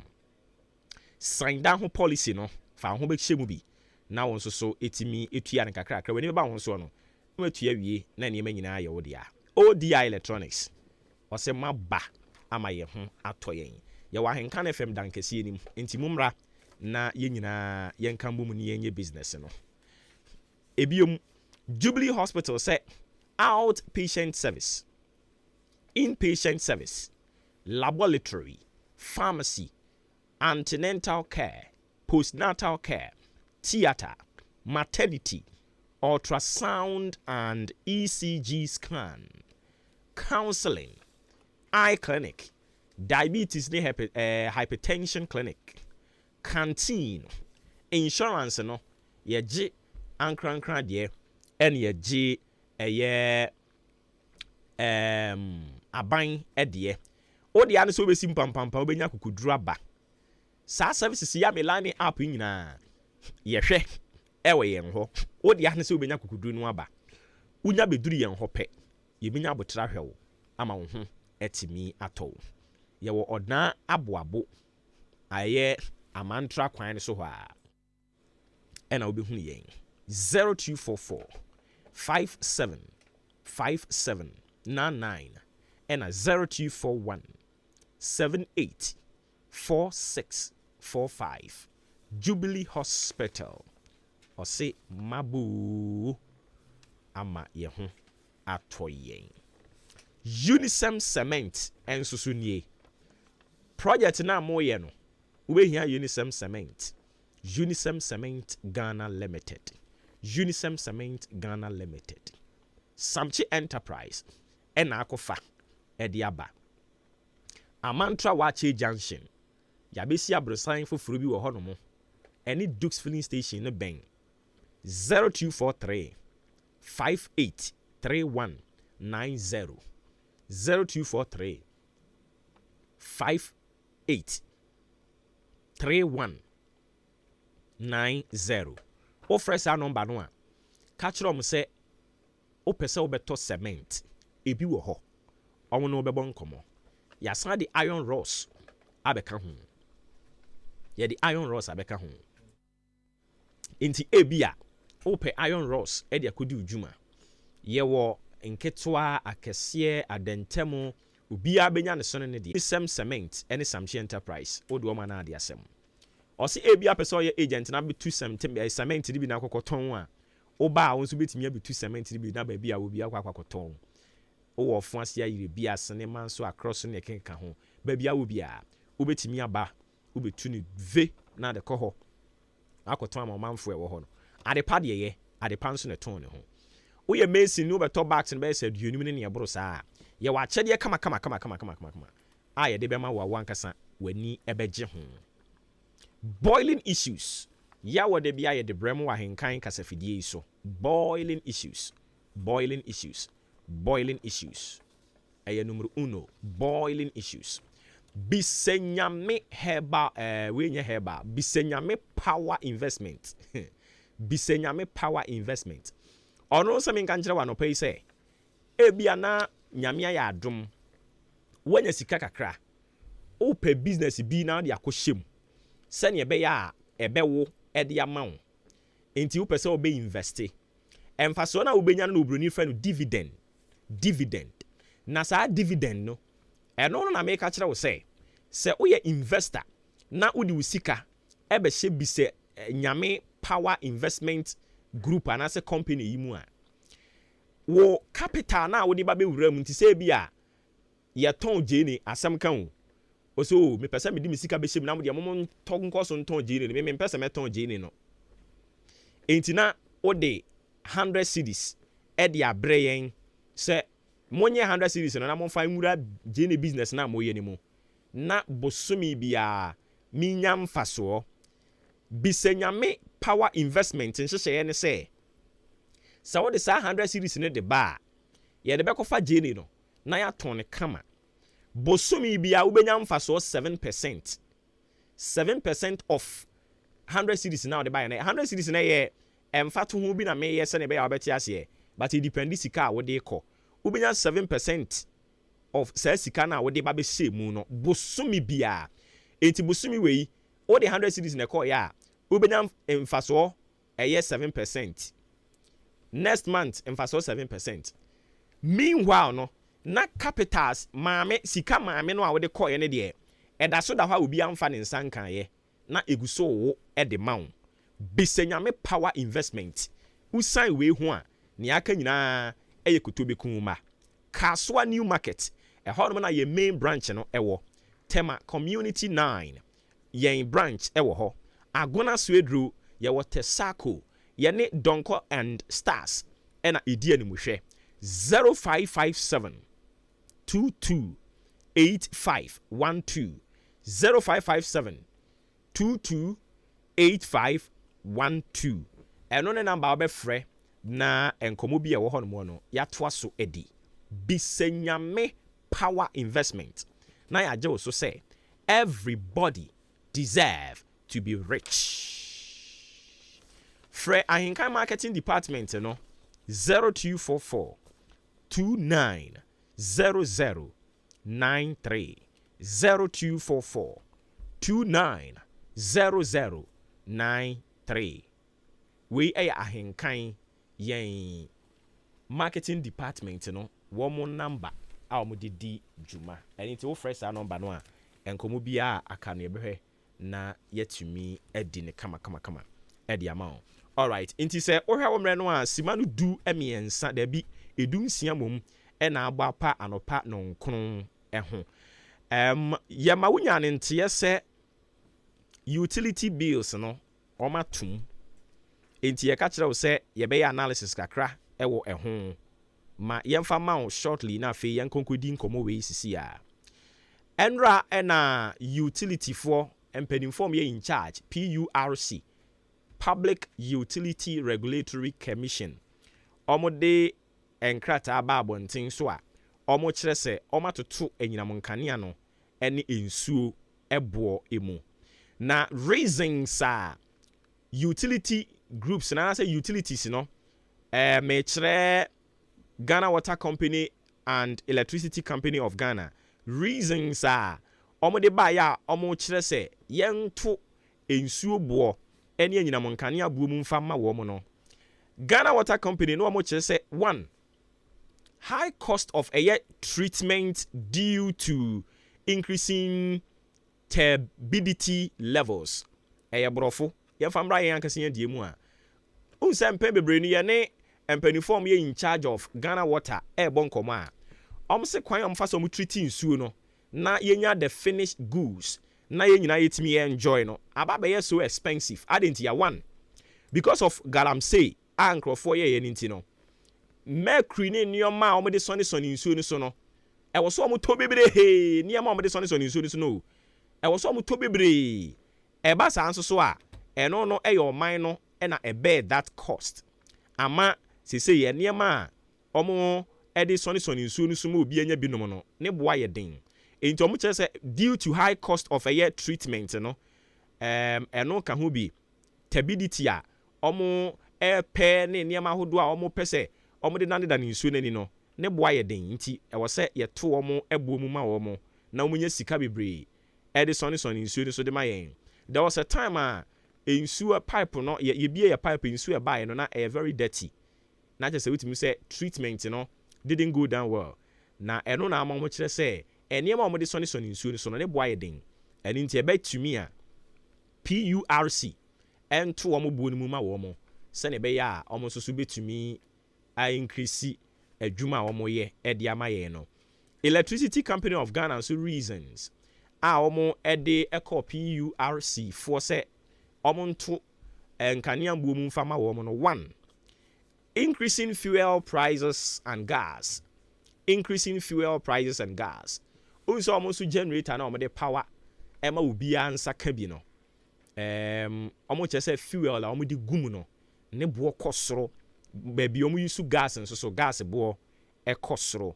And then again omo kire se exchange rate ni nso kosoro bi bisa se exchange rate kosoro a electricity fund so simu saying no, there are some machines ne nyoma bi a omo credit free amano ne na eba enti se exchange rate kosoro a by extension it will affect omo dwumadi a omo edi. The last one omo kire se enipa bebre now there has been a surge in a year electrification. They say baby abeko bi obi a pe nyina monkane ani bi and yes I expanded into also increasing demand for electricity. Enipa dodo no a na say omo pese ye connect omo do omo to the national grid no eso eno ka ho bi na ama sesi ya no ebo no e kosoro enti eno so ye electricity for womo hawa womo de enam. Enti sesi e bi mu bisa se enti sesi ya no sen ya tutum akwakwa kosie uko eye electricity for no no a omo a ewon hyehyeye no yewo residential yewo lifeline and yewo all other residential consumers no omo kenka ho enti nchichemu no sei na etie residential no eye se yewo fie na ye yusu yewo eno ewo ho and yewo commercial no so ewo ho no mo a mo a mo use commercial to say bi a adwuma mu ha no no electricity na ye consume no fall under residential say mi wo mi fie na mi use a eno nko nia ye wa ha ye use no fall under residential because ye consume in a very large quantity na eno nso so no omo de ho bo e de aba ma memfa ema ona yenko yen anim nti residential for no lifeline mo a mo consume per read according to send omo reading no omo read from 0 to 30 kWh no mo amoye engineers no mo te sa language ya say ma me afia broni ohwe ha no ahwe ha na ni so abiri no because ne ye bobo so yi on tiase but ye de basic mama na tiase a se kane no na utua 12 cedis 10 pesos ye fa na say bia bosom ya so utua eye 12 cedis 10 pesos a se bosom so a ubetua 14 cedis 70 pesos 14 cedis 70 pesos and only a residential and then you were all other residential consumers and also so omo consuming from 0 to 300 WH and also so ho hye ni first no na utua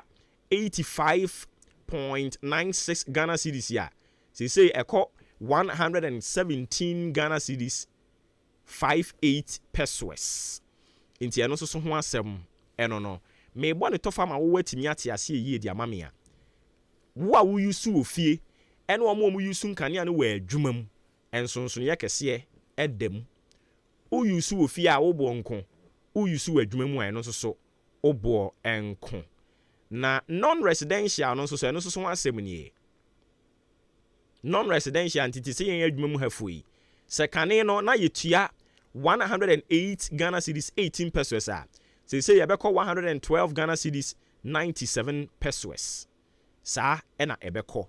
Let me put it in this simplest form say ebe ya wo bete wo ho ase afei yen hwe se ye behunu ensuo enso so ebo se de esi etie ensuo bo no omo use cubic meters and so engineers no they understand the language very well but mame ne wo enka sika ne ho asem nti kane no na residential se wo nko na wuti fie na use a kane no abantie kura kane na wutia 22 cedis 45 pesos ya ene wubetia 27 cedis 29 pesos 27 cedis 29 pesos se na wo consume 10 cubic meters ya 10,000 liters no gallon no onso so ubetua 60 na first no utua 60 2 Ghana cedis as say e cost 75 cedis 39 pesos inti eno so ho hyehyeye eno no afi yamra commercial na say non residential no commercial no ebia na first mo consume 10 cubic meters 10,000 liters kanena utua 98 cedis 30 pesos a say ebeko 119 cedis 49 pesos commercial na just say yen wa hai ye wa adwuma mu ne mu anwuma mu fo no mo nso say first no na mo consume 10 cubic meters 10,000 liters no a say mo nso ebeko 129 first na 129 Ghana cedis 80 pesos say eko 157 Ghana cedis 69 pesos.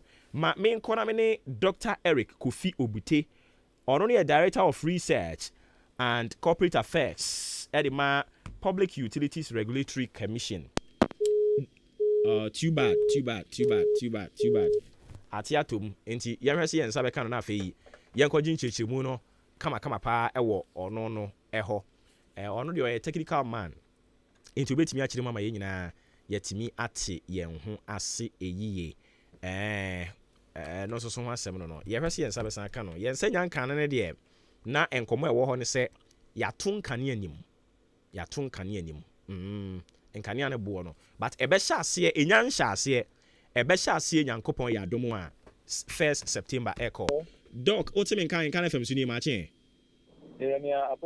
nyame adom na wo nso super enti ɛnra yɛhu sɛ mode nsɛmtwerɛfoɔ nhyiamu nkrataa ba abɔnten so wadaroma obetimi akyerɛ mu into details e de amayen then potin na mo pese mo de tudwa yo me da say na they also the tudwa ne say ni chetia ne say electricity company of Ghana any gridco any VRA omo nyina no omo de proposals abetu enim Ghana Water omo de proposals abetu enim say on cost of operations akoso nti ensure so na enya bibi emom ni nkofo ekasa stakeholders ni akasa civil society organizations ni omo nyina edin kitanwo na at the end of the day no enra no je efi mu bae na ya dey abetu just say electricity for no border cost on average 27.15%. And Ghana Water for no cost by 21.55%. And only a bona the other to join. Okay. Enti Yankopon ya be sha se ebreben. September 1, I busumi ade. Okay. September. I see. Now, what are the reasons utility companies buy demanding for increment and not a binidane to say Ghana Water Company? No, most of how they saying. Exactly. Now Ghana Water for so 300% into more. First now 7 cedis 20 pesos per cubic meter. Na because per cubic meter no cubic meter there 220 gallons. The bona yedi mo first 7 cedis 20 pesos for 220 gallons. And almost here 28 cedis 20 pesos for cubic meter. That's 220 gallons. The percentage was about 300%. 334%. Actual yes, you can take it about the actual price about 300%. Okay. Between 28.2 and 7.2 is about 300%. Okay. Now ECG4 so 148%. And Greek for someone here 48%. VI for someone here 37%. And I share muna share capital expenditure. And I share operational expenses. Sama a decision yadiba about it. I see. Inti CCRDA is agreed PURC must stamp post to see Yankopon Yaduma 1st September and away no take effect. Okay, but the argument also has been said utilities for more kondiama way. Almost services to their clients is very poor, especially a bit more complaining say Ghana Water Company say sa cubic meter ne hwan hwan yomo ka ho asemi ebu on more for 2 weeks a month na wusu krampo emma and so you have to pay mo nso so PURC yomo de ba na matuma mo no den na mo ye wo mo yo that enye say prima utilities no PURC no ye wo homa both the utilities and the consumers no or say making sure say utilities no financially viable now omutimi provide this service no now almost no say your more financial viability be or say say omutimi the quality of service that we produce consumers no. And we are there for both the consumer and the utility. And the bit is the ensure utiana say ensure emma almost complaining say pipes no dada. Some of the pipes are about 100 years of age, some of them are about 50 years of age. The also almost as pipes no almost miska pipes no. And some of the places no or say irrational issue even some of the faults no almost fault because some of the times issue also treating issue the water is simply not there because they are saying issue ni tiku galamsey I say issue ni